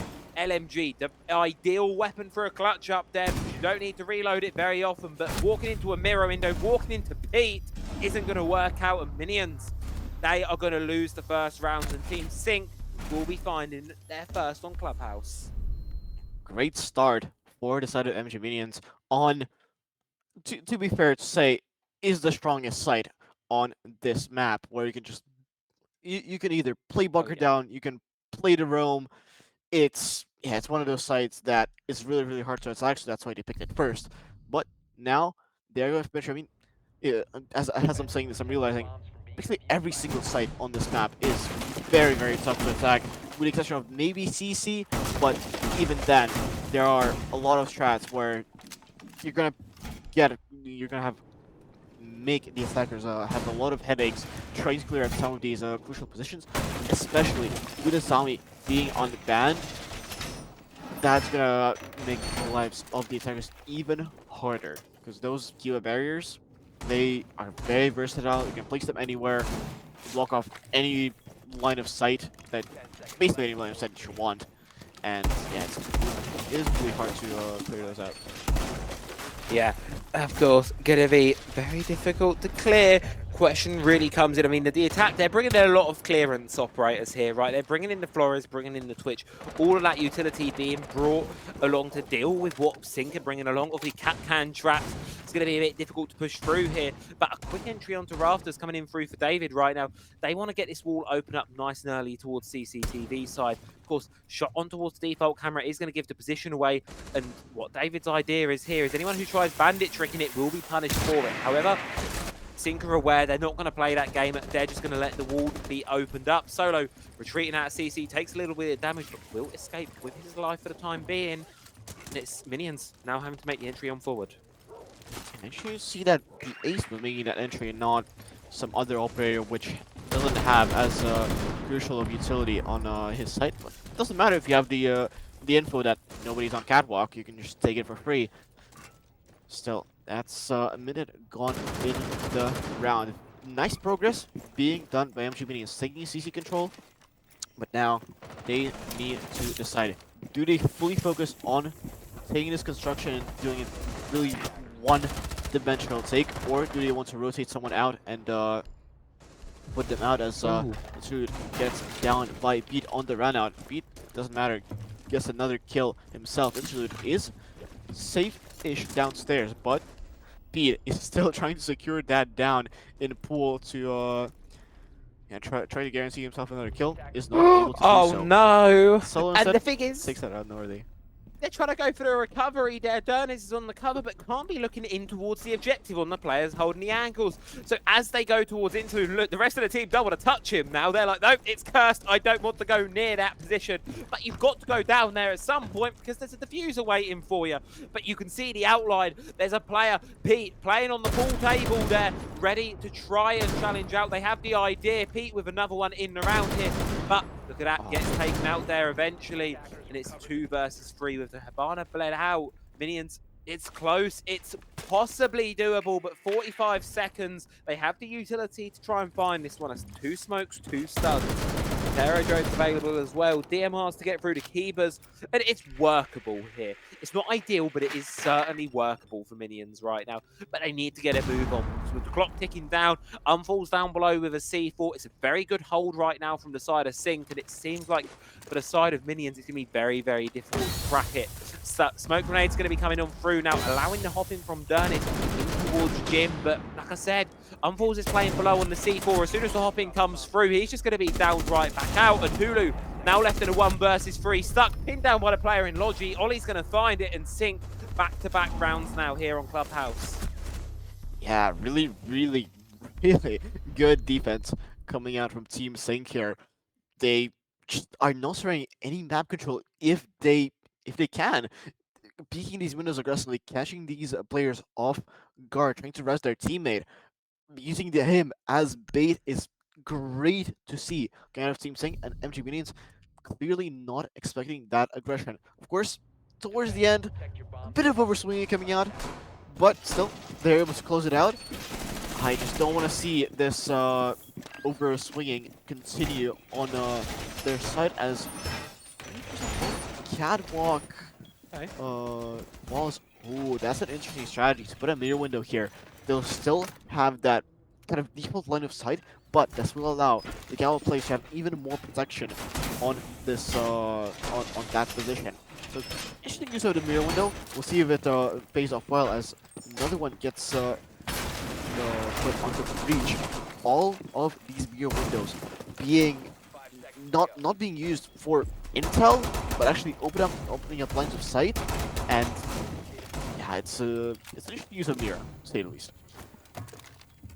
Yeah, it's going to be a curious one to see how that one comes on through. Obviously, evens up still, of course, here. And we're going to have to wait and see how this one's going to be panning out here right now. Of course, Minions at the time being, you know, it's difficult for them right now. But I have to wonder, are Synq just using the momentum from map 1 to really start taking early lead here? Of course, I think as we sort of highlighted, you know, Minions might be feeling a little bit deflated after the result of Chalet. And so far, it doesn't seem like they've been able to bounce back from it. Certainly not mentally, but they have done in the game as David takes down Solo. A good opener there for the attacking side. Exactly what they need to start the roll, start the ball, get it rolling here, and try and bring themselves through into this one. Of course, the real question does lie in the conversion, of course. It's something Minions have struggled with, of course, throughout a lot of this. And we've seen it time and time again in this series where teams at quite a large man disadvantage have been able to swing rounds back into their favor. So never really count it out until that body count hits 0 and the round is in your hands. Yeah, we've seen a lot of these advantages being thrown from actually both sides, so can't really isolate either of the two. But really good map control being taken quite early here, with a minute 40 being on the left on the clock. Still, they are able to take construction, but doesn't matter if Ollie is able to penetrate that single wall. That's an interesting way to repel. Ollie with the C4 going huge here. Ooh. Oh, this angle really tough to play behind that green box if you don't expect it. Oh, this they're working wonders for the side of Pizza here, getting himself the kill onto Interlude. Is a 3v3 situation, and this man advantage completely thrown out the window. Now it's equal man count. Yeah, and Unforce is in a great position right now behind this east wall. And look at this as well. He has the C4 available to him should he need it. Should he hear the pushing from the attackers, can just use it here. Thinking about it, go down the staircase a little bit. Instead, going to apply it from below here. And if the team can hold on for the time being, this C4 could be absolutely massive here from Unforce if primed and placed at the right time. The call's going to be made that they're making the entry. The C4 gets thrown, but it's not called up just yet. David takes down Pete 3 versus 2. Man advantage going the way of Minions right now. David going nuclear. It's all on the shoulders of Pizza to clutch this one up. One inside, one out on the coverage. Need to try and get it, but the fuse has gone down. Pizza in an impossible position right now. But he can just try and force the 1 versus 1, but he's not going to be able to win it. Dirties wins the gunfight, and Minions finally take a round here on Clubhouse and get themselves on the board 1-2. That was a real butt clencher when Pizza made his way past that open mirror window, because if he was able to win that gunfight, I mean, the ESA outside that breach cannot do anything basically for before he can defuse. She doesn't have a proper angle onto the breach, onto the diffuser, and boosting all the way around onto the radio window would take way too much time. So good on the last first player, Ace, to win out that gunfight, secure Minions in the first attacking round. But it wasn't a tertiary side of CCTV, and the history is repeating from Chalet, where the team on the defense can win their primary and secondary sites, tertiary not going their way. They're trying a lot of parallels with Chalet right now. Indeed, and that's it. You know, I think Synq will be happy with how the first couple of rounds of this one have gone there. As you say, the tertiary bomb site, it's not necessarily the end of the world. Would be nice for Synq to be able to get it over the line, but here at least, well, I don't think we're going to be seeing what happened at the start of this game when Norby sends himself in on a blitz straight into a window and die in 15 seconds in. Not going to be seeing that one again, at least on the account of he's not made a blitz. Could still decide to do that on the ace, however. We'll have to wait and see. Of course, top floor hold going to be made by Synq again, trying that vigil on the extension strategy. Supported by Pizza this time as well, doubling down on this roam game and wanting to really challenge minions at every given opportunity here, which means the breach is going to need to be made across, but difficult to do with, of course, these new jammers about. Will eventually get opened up. This player in Jim already going to start to feel a little bit of pressure. Oh yeah, Jim position is really, really hard to play, especially when it's not a site, and they seem to know that he's playing there, and Pizza was kind of banking on being unnoticed, but is able to drop away into this hatch. A little snake drop there. Gets away with his life. Only 50 HP lost, but still, he has a gun, he has the SMG-11, and he has the shotgun still in pocket, so as well as the C4, so still a lot of utility being left on the board. Solo is also ratting, but in a completely different side in the bar there, hoping that he's not droned out, because if he is not droned out, that can be absolutely huge. But it does look like MG Minions are taking their sweet time droning every single nook and cranny, but that's made so much more difficult by these V-jammers at the top. I love to see the use of this utility. Yeah, and I really, really like the position in here as well from Synq. Solo's playing in a great position, or was playing in a great position, where it's that kind of catch net here for the Romans as they retreat away. And then the minute the Vigil falls back to the objective, Solo goes down with it. His only goal there is to try and catch any attackers who get a bit over-aggressive, trade out his teammates. Wasn't needed in this round, but certainly is a good idea here. And now he starts paying attention towards these hatches here. X-Kairos is being used here for impact tricks coming on through as the vertical gets opened up elsewhere here. 55 seconds to go left on the clock. Ollie wanting to play it close yet again with the shotgun, but droned out, going to be forced to move it back just a little bit. How can minions apply this vertical? That is going to be the question right now. Utilities being destroyed, players are being marked on out, but it's the time factor right now. How do they force this one? Utility dump coming on well and true. Interlude will be able to get the mirror window there tonight out, giving that bit of breathing space here towards central stairs. But the issue is toxic fade terrain in pocket for the defenders right now. Meaning the attack, if they want to make an entry this way, they're going to be doing it either through the smoke or at a 15-second mark. Not going to be ideal quite at all. Dermis doing a little bit of damage up on above here. Seems like a kitchen drop might have to be the way to go here, but with a lot of utility expended already, it's going to be difficult. Ollie kicks us off, takes the pick on towards Hooligan, and with 10 seconds to go here, the attackers have no choice but to send it on in, but it's working. The cover from Interlude is not there, but Dermis is continuing to tear through the defense right now. Puts a massive man advantage for minions, and with the diffuser down, it's all on to Unfold to deny the ace and deny the round. Dermis single-handedly winning this round here for the side of minions. All Unfalls can hope to do is a sneaky ninja defuse, but it's going to be heard out. Dermis fishing for the ace right now, ducking and diving in between the crates, looking for it, trying to find this vigil, and he will find it indeed. Minions take their second round, and an ace for Dermis as well. That looked unwinnable for MG Minions, but great use. I gotta commend Dernis on the ram.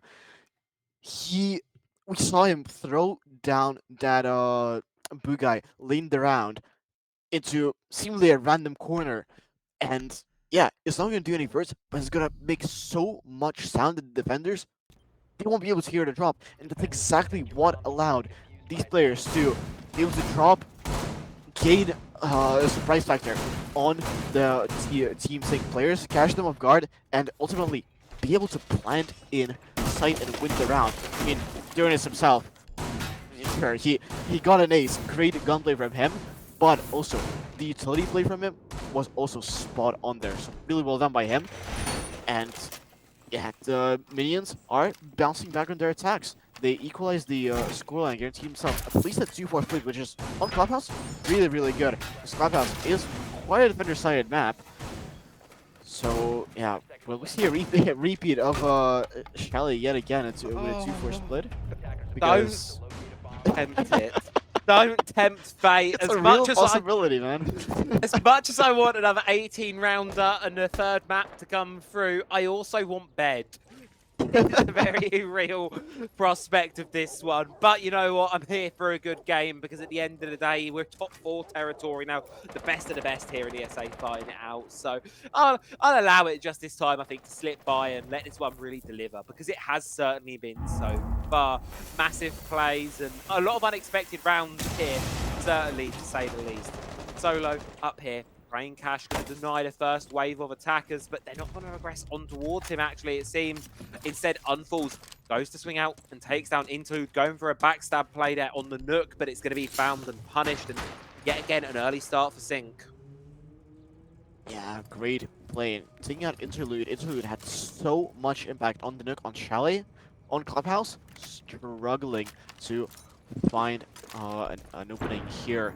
Great start for the side of Team Synq, but still, not much utility taken off the board for the attackers. I mean, Nook, it would have been nice for her to get a couple of picks, but it's not very critical as the breaches are attempting to be open, are able to be open with big use of this window on Jim to shoot out this bandit charge, and a lot of breaches being open, but not a lot of success happening as the Sea of Orange in the kill feed as it's a 2v5, and despite the breaches being open, yeah, the minions cannot find the picks that they need to. No, and the two players that remain here for Minions, Hulu and Norvi, 1 kill, 6 deaths between the two of them. Not had the greatest of entries to Clubhouse so far here, and one of them's going to be going down without another, and the other falls just behind it, just going out with a little bit of a whimper there. In that round, Minions are going to be losing it out, and Team Synq, they'll answer back there, and I like that response from them because you've just been aced upon. They have just forced their way in and taken around. They had no right winning really down in the basement. It's nice to see Synq be able to bounce back from that one there and really bring us back to that even scoreline, as you say. That 4-2 defensive split is probably the ideal right now for Synq. And despite feeling in control for quite a lot of this half, I feel they will feel a bit shortchanged to not actually be in a position where they can claim that 4-2 half at this point. They're going to need to fight all the way to this final round. Oh yeah, it's yeah, they're fighting tooth and nail to secure themselves a 2-4 split on this side, which honestly is a very good split. But a 3-3 would benefit minions a lot. It's a defensive sided map, as I said before, so a 3-3 split would allow them to not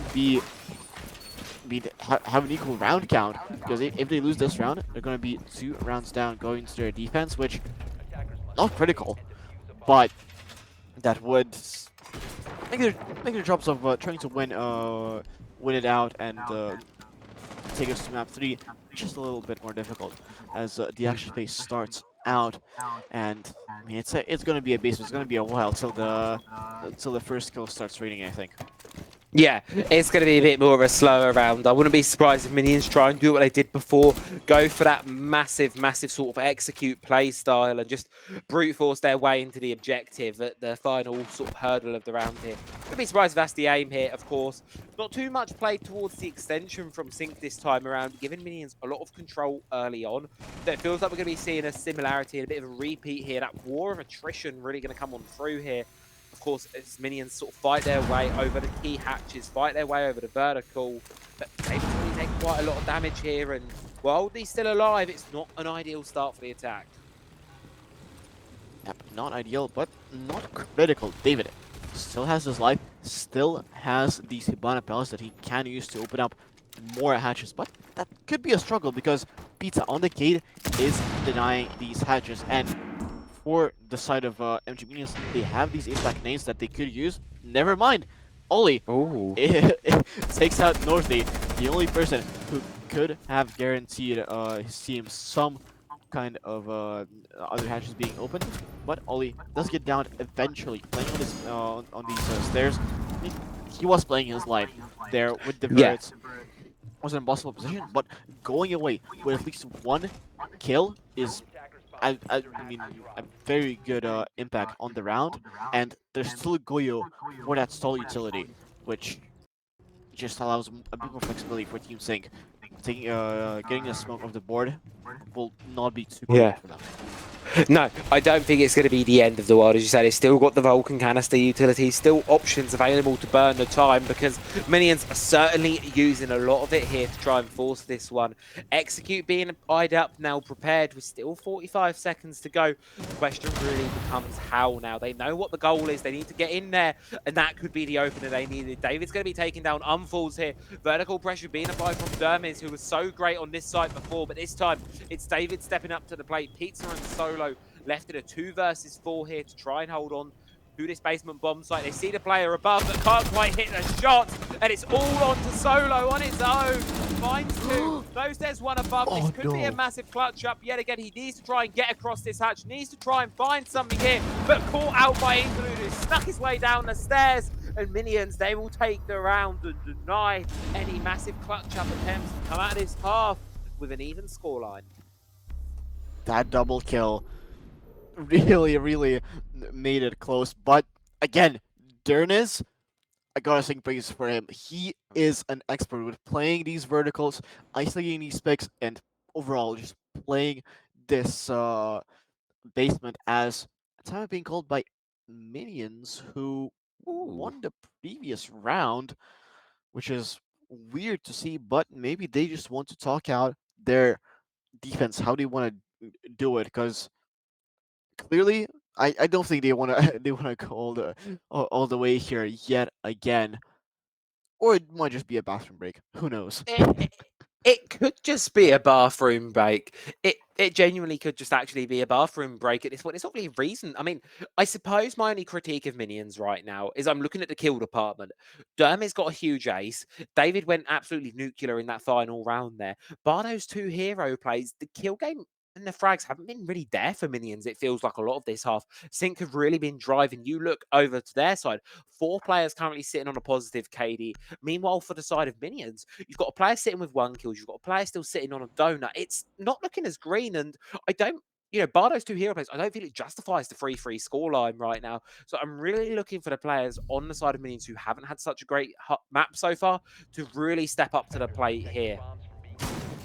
Yeah, but it could also be explained by what roles Northy, Hulu, and Interlude are playing. They are kind of hanging a bit more to the back line at first, letting the gunners take the first engagements, and clearly they David and Dernis are winning them out, guaranteeing themselves an early man advantage and guaranteeing the round basically, which is very commendable for them. But when they fail, yeah, you're right. Hulu, Interlude, and Northy not able as of yet to step up to the scoreline and win it out, even without that cushion of entry back. But anything could change. It's the defense. It's Rainbow Six Source is a completely different game when you're on defense compared to the attack. So they still have many. Yeah. Yeah. Not if you die like that though. No, exactly. Some things change, some things don't. Such as Synq getting themselves quite a nice early pick into this round here. Interlude being taken off the board early on in the board. And well, I want to see what David can do here from this breach right here. Got this, of course, this ability to really try and play the bandit trick on through. Asphyxiating Bolt going to deny any more presence, allowing the opener here to be made in towards CCTV. Should be easy enough, but I know they can't do it to the mute jammer. They're going to have to place it high. Should eventually get it done and dusted regardless, but still, it's going to be burning more time, and that's the issue right now for the side of Team Synq. They need to get a little bit of a move on here because they're all still sitting outside of this building. Of course, Minions, they're just going to hold the position. David's still looking to play aggressive and contest towards this cash side just a little bit, but trying to do so, it's going to be difficult because, you've already got a player down and you don't want to extend that disadvantage any further than you already have. Yeah, and actually to open up these castle instead of hard breach.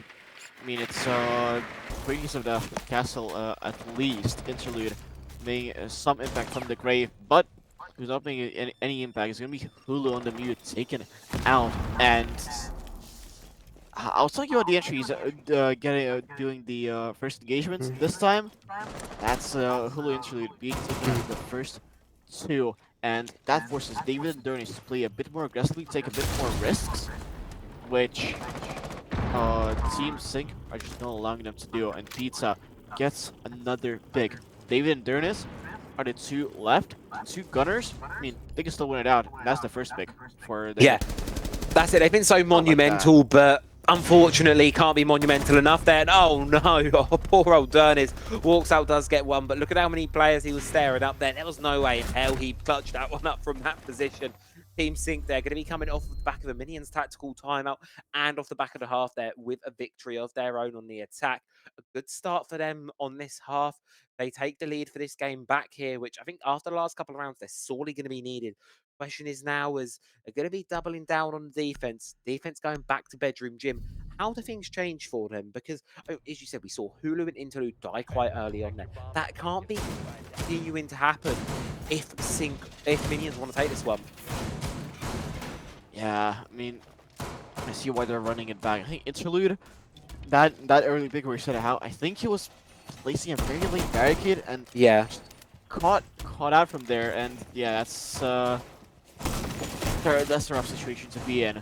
I mean, it's kind of understandable if you're on a castle, you have, I mean, quite a lot of stuff to do with the shorty. You are expected to make rotates, make some holes for your teammates, and place your gas barricades, which take quite a while, but still, you gotta know your timings at this point. You gotta know that if the timer is hitting some low numbers, then don't go for the barricade and get away with your life.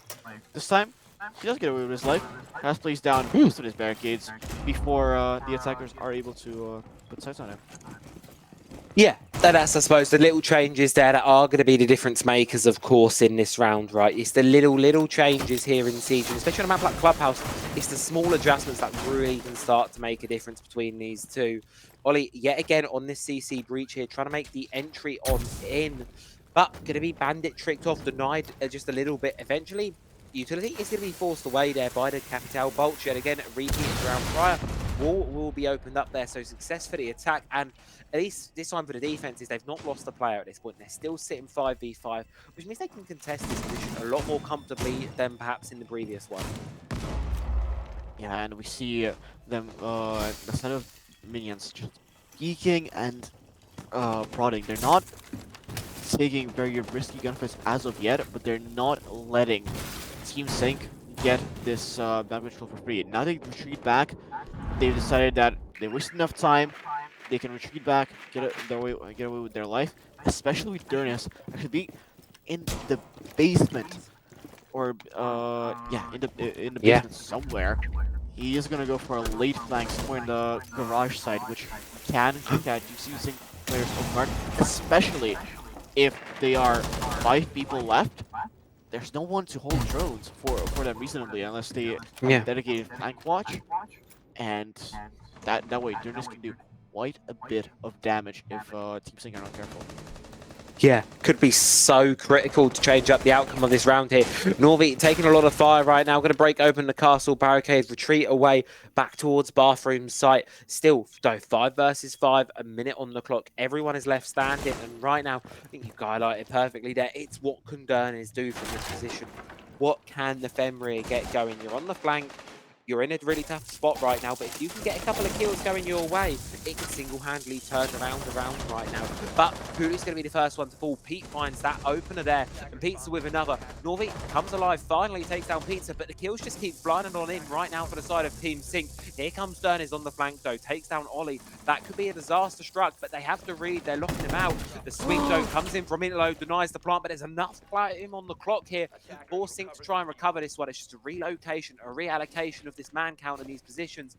They're going to try and force another plant attempt down. The question is, can Interlude deny this one? Because now he's looking at the wrong window.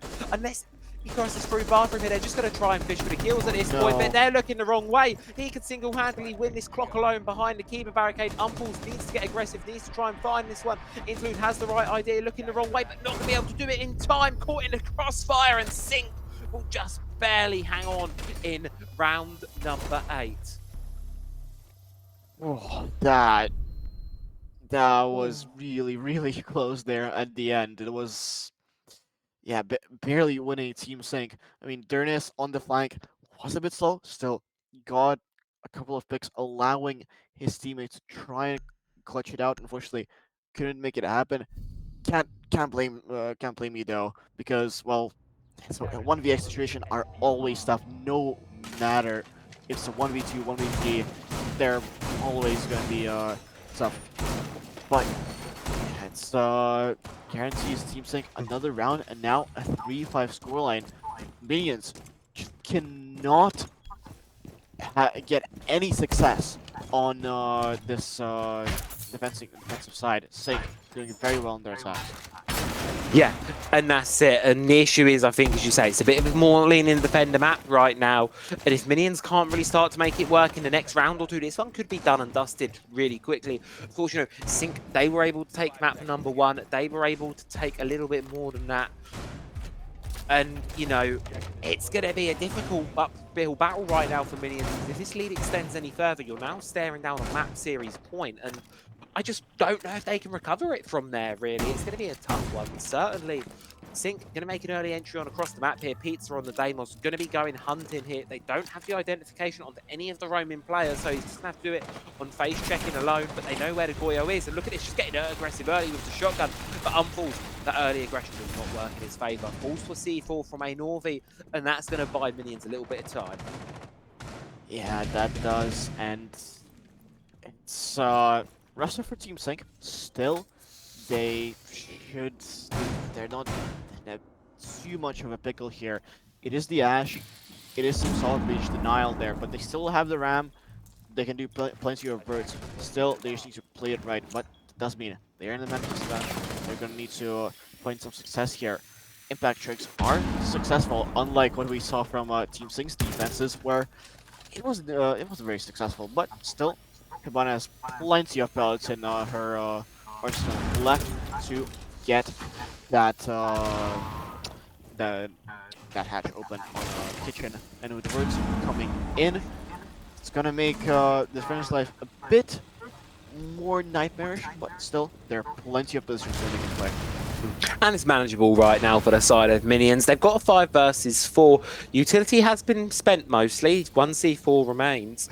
But really what I think the issue is going to be right now over on the side of Synq really is going to be how can they level this one out? I think if they push this site and make it an execute 5 versus 4, they're not going to win it. They need to make this level. They need to get a 4-on-4, but they're not going to be able to. Interlude takes down Solo, and that's just going to extend the advantage Minions have right now even further. And that's going to be the problem. So, minute left to go on the clock, right? What can the remaining players of Synq get going? What can they do? They don't have a lot of time now. They don't have a lot of issues. They're going to have to try and force this one on through. They're going to have to try and bring the players that remain across the line here. Minions in a really good position to hold this right now, but you can hear the drop-in coming through from Pizza. It's going to make it incredibly difficult here. The Vendetta, it rings out, but it doesn't quite hit the shots, doesn't quite find the margins it's looking for. And look at this, David Speckham here looking to get aggressive. He's going to do a little bit of damage on towards Pizza, but they know the challenge is there now, and they're going to be able to find it. Durnit's now the second one up for the mark here, but they're totally unaware. Olido does flick on towards him, take the player down, but Pete goes down elsewhere. It's 3 versus 2, and blindly walking in, Ollie's going to fall, and it's going to be Minions to finally crack a defense and keep this game going at 4-5. Yep, and it's really good round to start doing it, because if they would have lost that, Team Sync would have been on match point. It was round 9. It was one of those crucial rounds that they needed to win. 4-5 round count is a lot more manageable.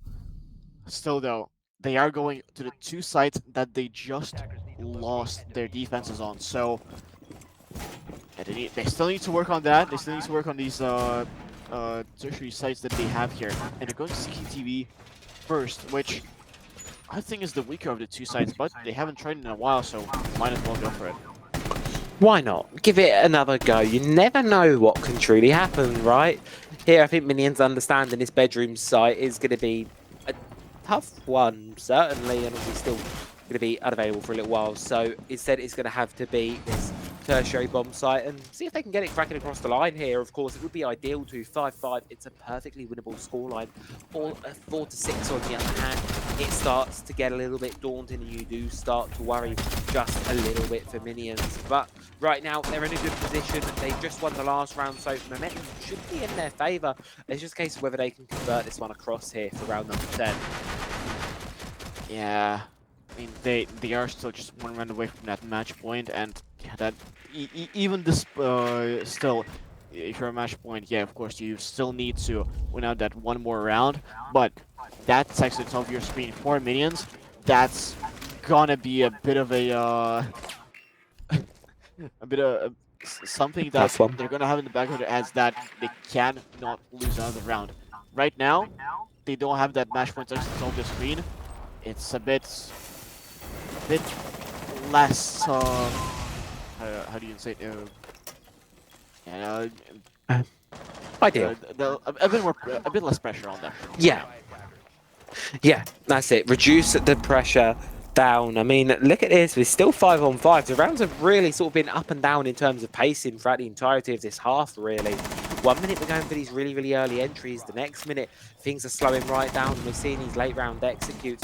Dermis, though, looking to challenge John, but it's actually going to be Interlude, the first one to be found. But Norby comes in here, takes down Ollie, and it's kills yet again, going the way of Minions right now. The Synq are flooding in towards the objective. They try to get control of it, but unable to really hold on to it for too long. The challenge down here from Hulu towards the bottom of Garage is going to make things very, very difficult for Solo. The entry comes in on through for Pizza now, but trying to pick up the pieces, when exactly can he get this one started?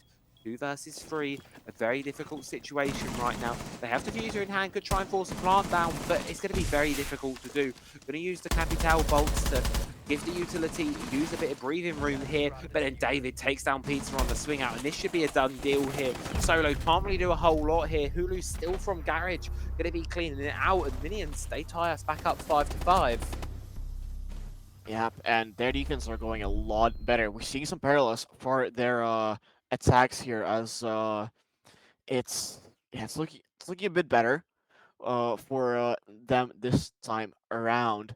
They yeah, they're managing themselves a bit better, and yeah, working on their mistakes basically that they did maybe last few rounds, that allows them to yeah, to to equalize the score back, and yeah, that brings it up to Yeah. 5-5. And I mean, it's coming closer and closer to the Yeah. dreaded dreaded time that Oh. that word that I'm not gonna pronounce.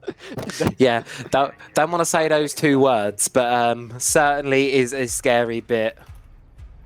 Certainly is a very, very intimidating one nonetheless. So let's see what they can get cooking up now. Of course, here it's going to be a interesting one to say the least. Of course, I think Minion's done a really great job to try and equalise this one back out and bring this up, but I think it's really on Synq right now to try and make that recovery, try and show us those guns that they were using so well in the first half of this game. And it's gonna be a difficult line from here, right? Because as you say, it's a very difficult spot, and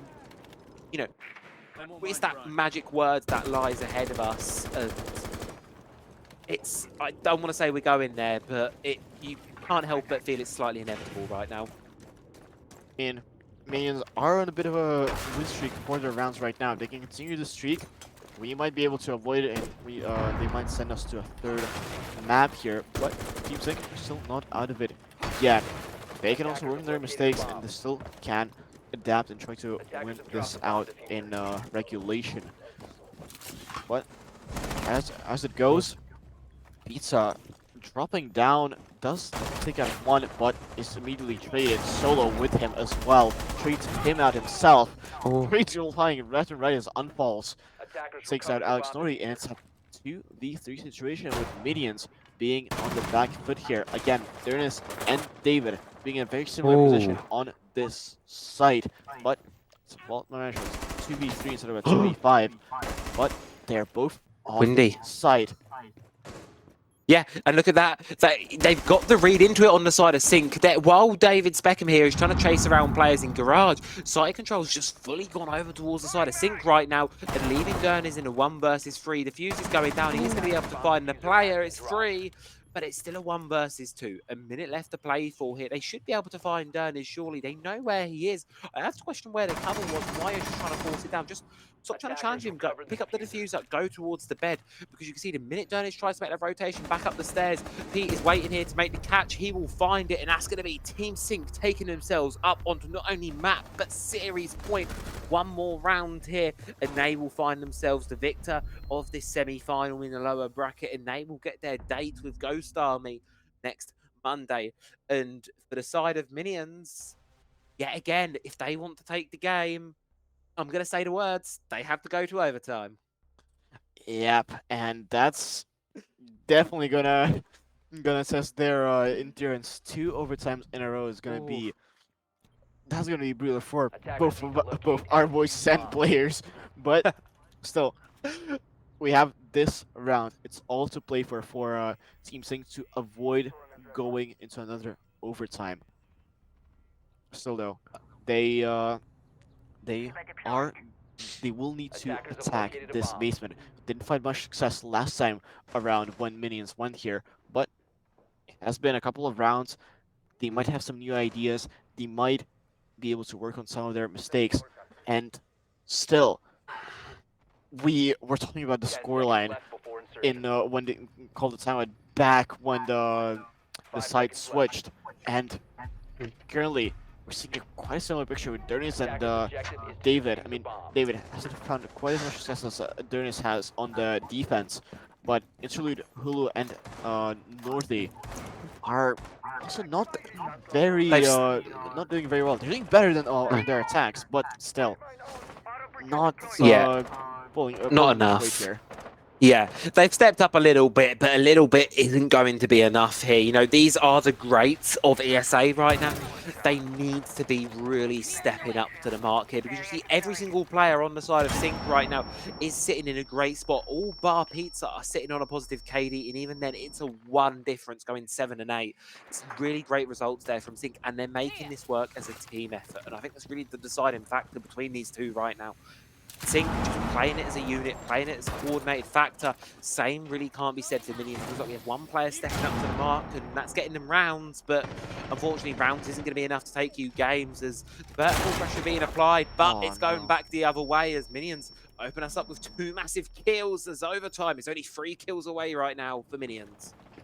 Oh yeah, and those are very, very bad operators to lose. Ram and Hibana. I don't think they opened the kitchen hatch just as of yet. They still have Pizza to try and open it up fully, but Ram, they only have the Ash left to do any verticals here. Oh, they have breach turners. Okay, that slows the blow a little bit, but still, that means less of the floor will be open. That means more positions for defenders where they could play here. And this means also that the side of Team Minions needs to play their utility a lot more carefully, especially on the Ash. You saw unfolds compared to the previous round, lining up the Ash charge very, very carefully not to lose any utility, to try and maximize what they have right now and try to still win it. The 3v5, it's not completely over, but it's really going to be really, really difficult. Now, And they're just going to have coming out. Oh, let's have to brute force it. Unforce does get it though. He's able to take down Interlude. Pizza does a lot of damage on towards another. They're forcing their way through this one, Ohotix. They're taking it. We're back even. 3 versus 3 diffusers going down. All they need to do is hold on, but that's the struggle point as the C4 goes and the players of Synq fall to the wayside. It's going to be Minions taking us all the way through to an overtime yet again. Map number 2 gonna be going the distance. We are back at this ever so crucial point. 2 rounds now in a row required. 2 rounds for Minions, and we go to Labs. 2 rounds for Synq. The game is over. Fine margins between these two. Nothing separating them throughout the entirety of this matchup, and it is not over yet. Yeah, Sync's really struggling on their basement attacks, and yet again, because it's overtime, the sites that teammates can pick reset completely, so it can go back to back to basement and try to replicate their success here yet again. But that also mean Team Synq get a retry. That last round was a lot closer than what we saw previously. Even despite going down two people, they were able to push into site, force their way in, win some crucial gunfights, and I mean, be very close to victory. At the end, there wasn't enough. Minions was able to re-push uh, Team Sync out of their sight. Still, there are some really good signs coming out from them. So I wouldn't write Team Sync out just yet. No. Yeah. But I am worrying for them right now. Certainly, I think a little bit for Team Synq after the last few rounds. Minions just robbing that half away and that game away. It feels like here, you know, it feels like we're having the same story of map one, just inverse of it. On map one, it was Synq and it was Pete. Bit behind the curve in terms of the performance, and it was costing the team, but the rest of the team picked up the slack. It feels like it's the same for Minions.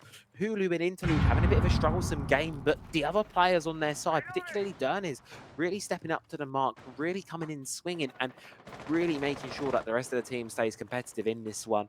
And if the story goes all the way through at being true the same as last time, well, map 3 is on the cards, but we've got 2 rounds to go before we get there. And it's going to be Synq yet again trying to attack this basement bomb site, open up the floor, and just start to get things going.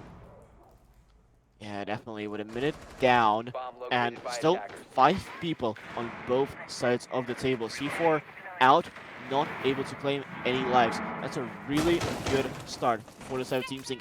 Even though they didn't get any entries just yet, Minions are playing a very, really bunkered down strat, so that's really expected on a site like Basement here. But it also means that there's a lot of setup that needs to be done by Team Synq, and it also allows them to drone this side, figure out where these defenders are exactly. I mean, you can you know somewhat what positions the defenders might take, but knowing exactly where they are is crucial to win this. As Pete knew exactly where the Goyo is, could not find the gunfight. There it is, just too quick there. But a minute down. Could be anyone's game, but Unfalls opens it up. David down, and now Team Synq in a man advantage for I think the first time on their basement attacks.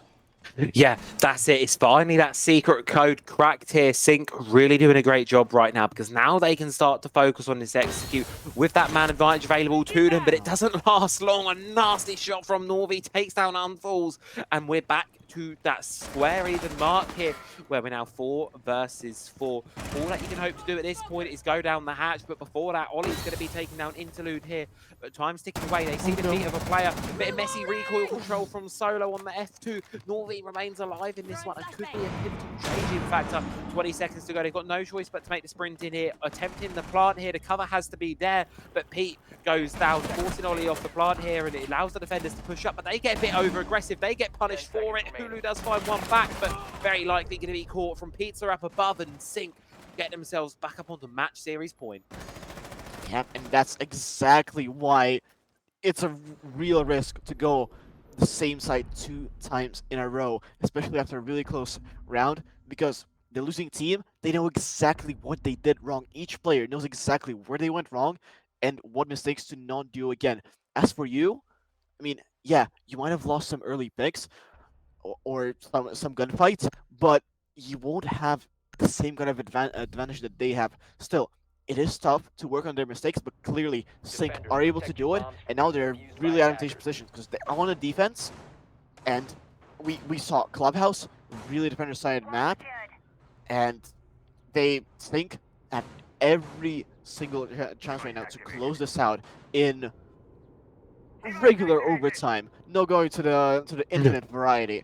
But Minions still don't count them out yet. Although they haven't been on an attack side for 6 rounds, they might be a bit cold here. They can still pull something out of here because well, their team MG Minions, they're a great team that have shown their prowess on both these maps. It comes down to really fine margins, and they have everything to play for right now. Yeah, and that's it. It's these razor thin margins between these two sides. I couldn't separate it really right now. This is a scary, scary, scary point for both of these sides, and minions. They have to start to feel the pressure right now. They have to be feeling it. They have to be almost sweating away a little bit here because, one wrong move and it is over. We're at this point now. You don't have that extra buffer of a map to lose, such as Synq do here. You don't have that extra buffer of a round. It has to be perfect if you want to stay alive in the competition. That is an immense amount of pressure for any player at any level. And one slip up could be the coster. You have to make sure every move is calculated, every move is precise, and that you don't give anything away. So a slower attack here going to come in from the side of minions. Just slowly pushed away, go across the map here, not really let anything go, and Synq seem to be aware of it, not playing a too aggressive game so far, just giving the ground up towards the side of minions and letting them have their freedom. Yeah, but as you say that, Feed takes out the first beat onto Dernis. The top frag for MG Minions means that the whole of MG Minions need to step up immensely here. Dernis going 89, 3.0 KD is huge. Hulu coming after the Oh gunfight, no. cannot win it. It's a 3v5. Oli takes huge steps here, and now it's gonna be tough. Interlude does catch speed on an unfortunate angle here. Just wasn't aware of what he was opening up to. Still though, it's gonna be tough with the operators they have. Only the real utility that could be used here to dislodge the defenders is the Blackbeard with his shield, with his nades, because Northy does have those smokes. He can deny some utility, but that's gonna be difficult as an execute starting to come in. The nade being thrown out. The plant is going But it's down. the But they have a Warden. Warden. Oh, excellent use of Warden there. It's a 2v4. 1v4 now as Everything. Unpulse falls. It's over. Everything stacked against minions there, and as you say, it is over. It is done for a team that has not played Clubhouse in an official game since October of last year. An incredible performance from Team Synq. Sure, it requires a trip to overtime to get it done, but they do the job. They hit the mark, and they will be progressing onwards to that match up against Ghost Army next Monday. Honestly, excellent work by Team Sync. They looked great. They had an answer for absolutely everything that MG Minions were throwing at them, even despite these really, really thin margins. We saw a really, I mean, both maps going to overtime is absolutely crazy. Basically 4 round difference between these two teams, and a 2 round difference between 4 minions between losing that map 2 and going to map 3. I mean, for both maps, actually, that's the case, is absolutely insane. But minions just could not just inch it out just that little bit more. And Team Sync bringing themselves that they're not a team to scoff No. at. Taking down minions, No. a Oh, huge yeah. team, and advancing themselves to play against Ghost Army next. Another huge Goliath. But they do have a Friday and the weekend to prepare for them and take a bit of a breather. Yeah, that's it. You're going to have to take a breather after that one. Sure, it might have only been a 2-0 on paper, and you'll look back on Liquipedia and go, it was a 2-0, it was a washover. Anything but, as you say, Hodix, that one went the distance, and a couple of small little rounds, a couple of small individual gunfights. And we're talking an entirely different story, whether a 2-0 for Minions, a map 3 of Nighthaven Labs, whatever the outcome is, it could have been so, so different. But the composure from Team Sync and a general all-around team performance there, especially on that second map, really sold them through. And I just want to highlight as well, we'll sort of set a little bit on the outro of that map. They have not played that map in an official since October. Fod put it in chat a minute ago, and I went to check on Wikipedia. I'm like, surely that can't be right for how good they look on club. That's true. They've not played Clubhouse in an official game, at least marked on Wikipedia, for ages. So shout out to Fod, the captain of Team Sync, not playing on this one. But shout out to him for putting that stat there, and I'm gonna shamelessly steal it, of course. And with that, being said, Team Sync phenomenal performance, and maybe they are a team to be feared on Clubhouse there because they now have themselves that game up against Ghost Army. That is going to be an impeccable best of 3. So I think it's well and truly time. Let's take a look at the bracket here and see exactly what we've got shaping up for this one. Yeah, we don't have enough the bracket graphic, but hey, Chavi, Mm? Graphic design is my passion. Yeah, if anyone does want any graphic design project done, please do hit me up. My Twitter is at itchtravy. Just come give me a message. You know, as you can see, very great graphic design. You can see the bracket here, of course. Bottom game where the red arrow is at the bottom. That is going to be Monday's game. Same time, same place here. Twitch.tv/ESA Cup 1930 CST, where it is going to be Ghost Army versus Team Sync, all before our grand final right up here on June 1st. Yep, MVG are already there and have been waiting a while for their opponents to show up. It's been like, I think, a week already, and it's going to be two by Mm. the time we get to the grand final. So MVG Uh, had quite a long break yeah. and had a lot of time to study their opponents because people that are going through the lower bracket, they're playing a lot more matches. Team Sync, Oh, yeah. it's their fourth or fifth matchup already, Mm. while MVG only needed to play two to get to the grand finals. So they've exposed a lot less, and Team Sync have shown a lot more. But before they get to the grand finals, of course, they have to play Oh, against the yeah. Goliaths that were Ghost Army. They Mm. did go in that bracket up to the upper bracket semifinals, and they lost to MVG. So they're gonna want them. Yeah, right there, lost to. Oh, still, they will want a rematch against MVG, Mm. and when it's a best of five, I mean, it could go anywhere. Best of three and a best of five are quite Yeah. different things. Yeah, and as well, I'm looking at that Ghost Army MVG game that's already happened. It was a 2-0, but it was a 7-4, 7-5. So not totally one-sided maps there. Definitely potential to go a little bit further in that one. So it could happen. But of course, I've got, you know what, I'm going to back Team Sync for the Monday's game, I believe. Just because I believe in that lower bracket run. I think with a lot of teams, it shows a lot, but it also gives you that momentum, that fuel to go through. Because both the teams in our lower bracket semi-final today, they were the first teams knocked into the lower bracket. They were amongst the first to be brought down here, and they've made it all the way through. And of course, Sync will be making it right up to the very end of that lower bracket in that lower bracket final. And well, that is going to be a game for Monday. That is going to be the game coming up ahead. So, with that all being said and done, that is the ESA Cup done for this week. As we say, we'll be back Monday, same time, same place. Oh, hold next, I'm going to give you a At the massive same shout time. out for not quite same time, hour earlier, Yeah. 1930 CST.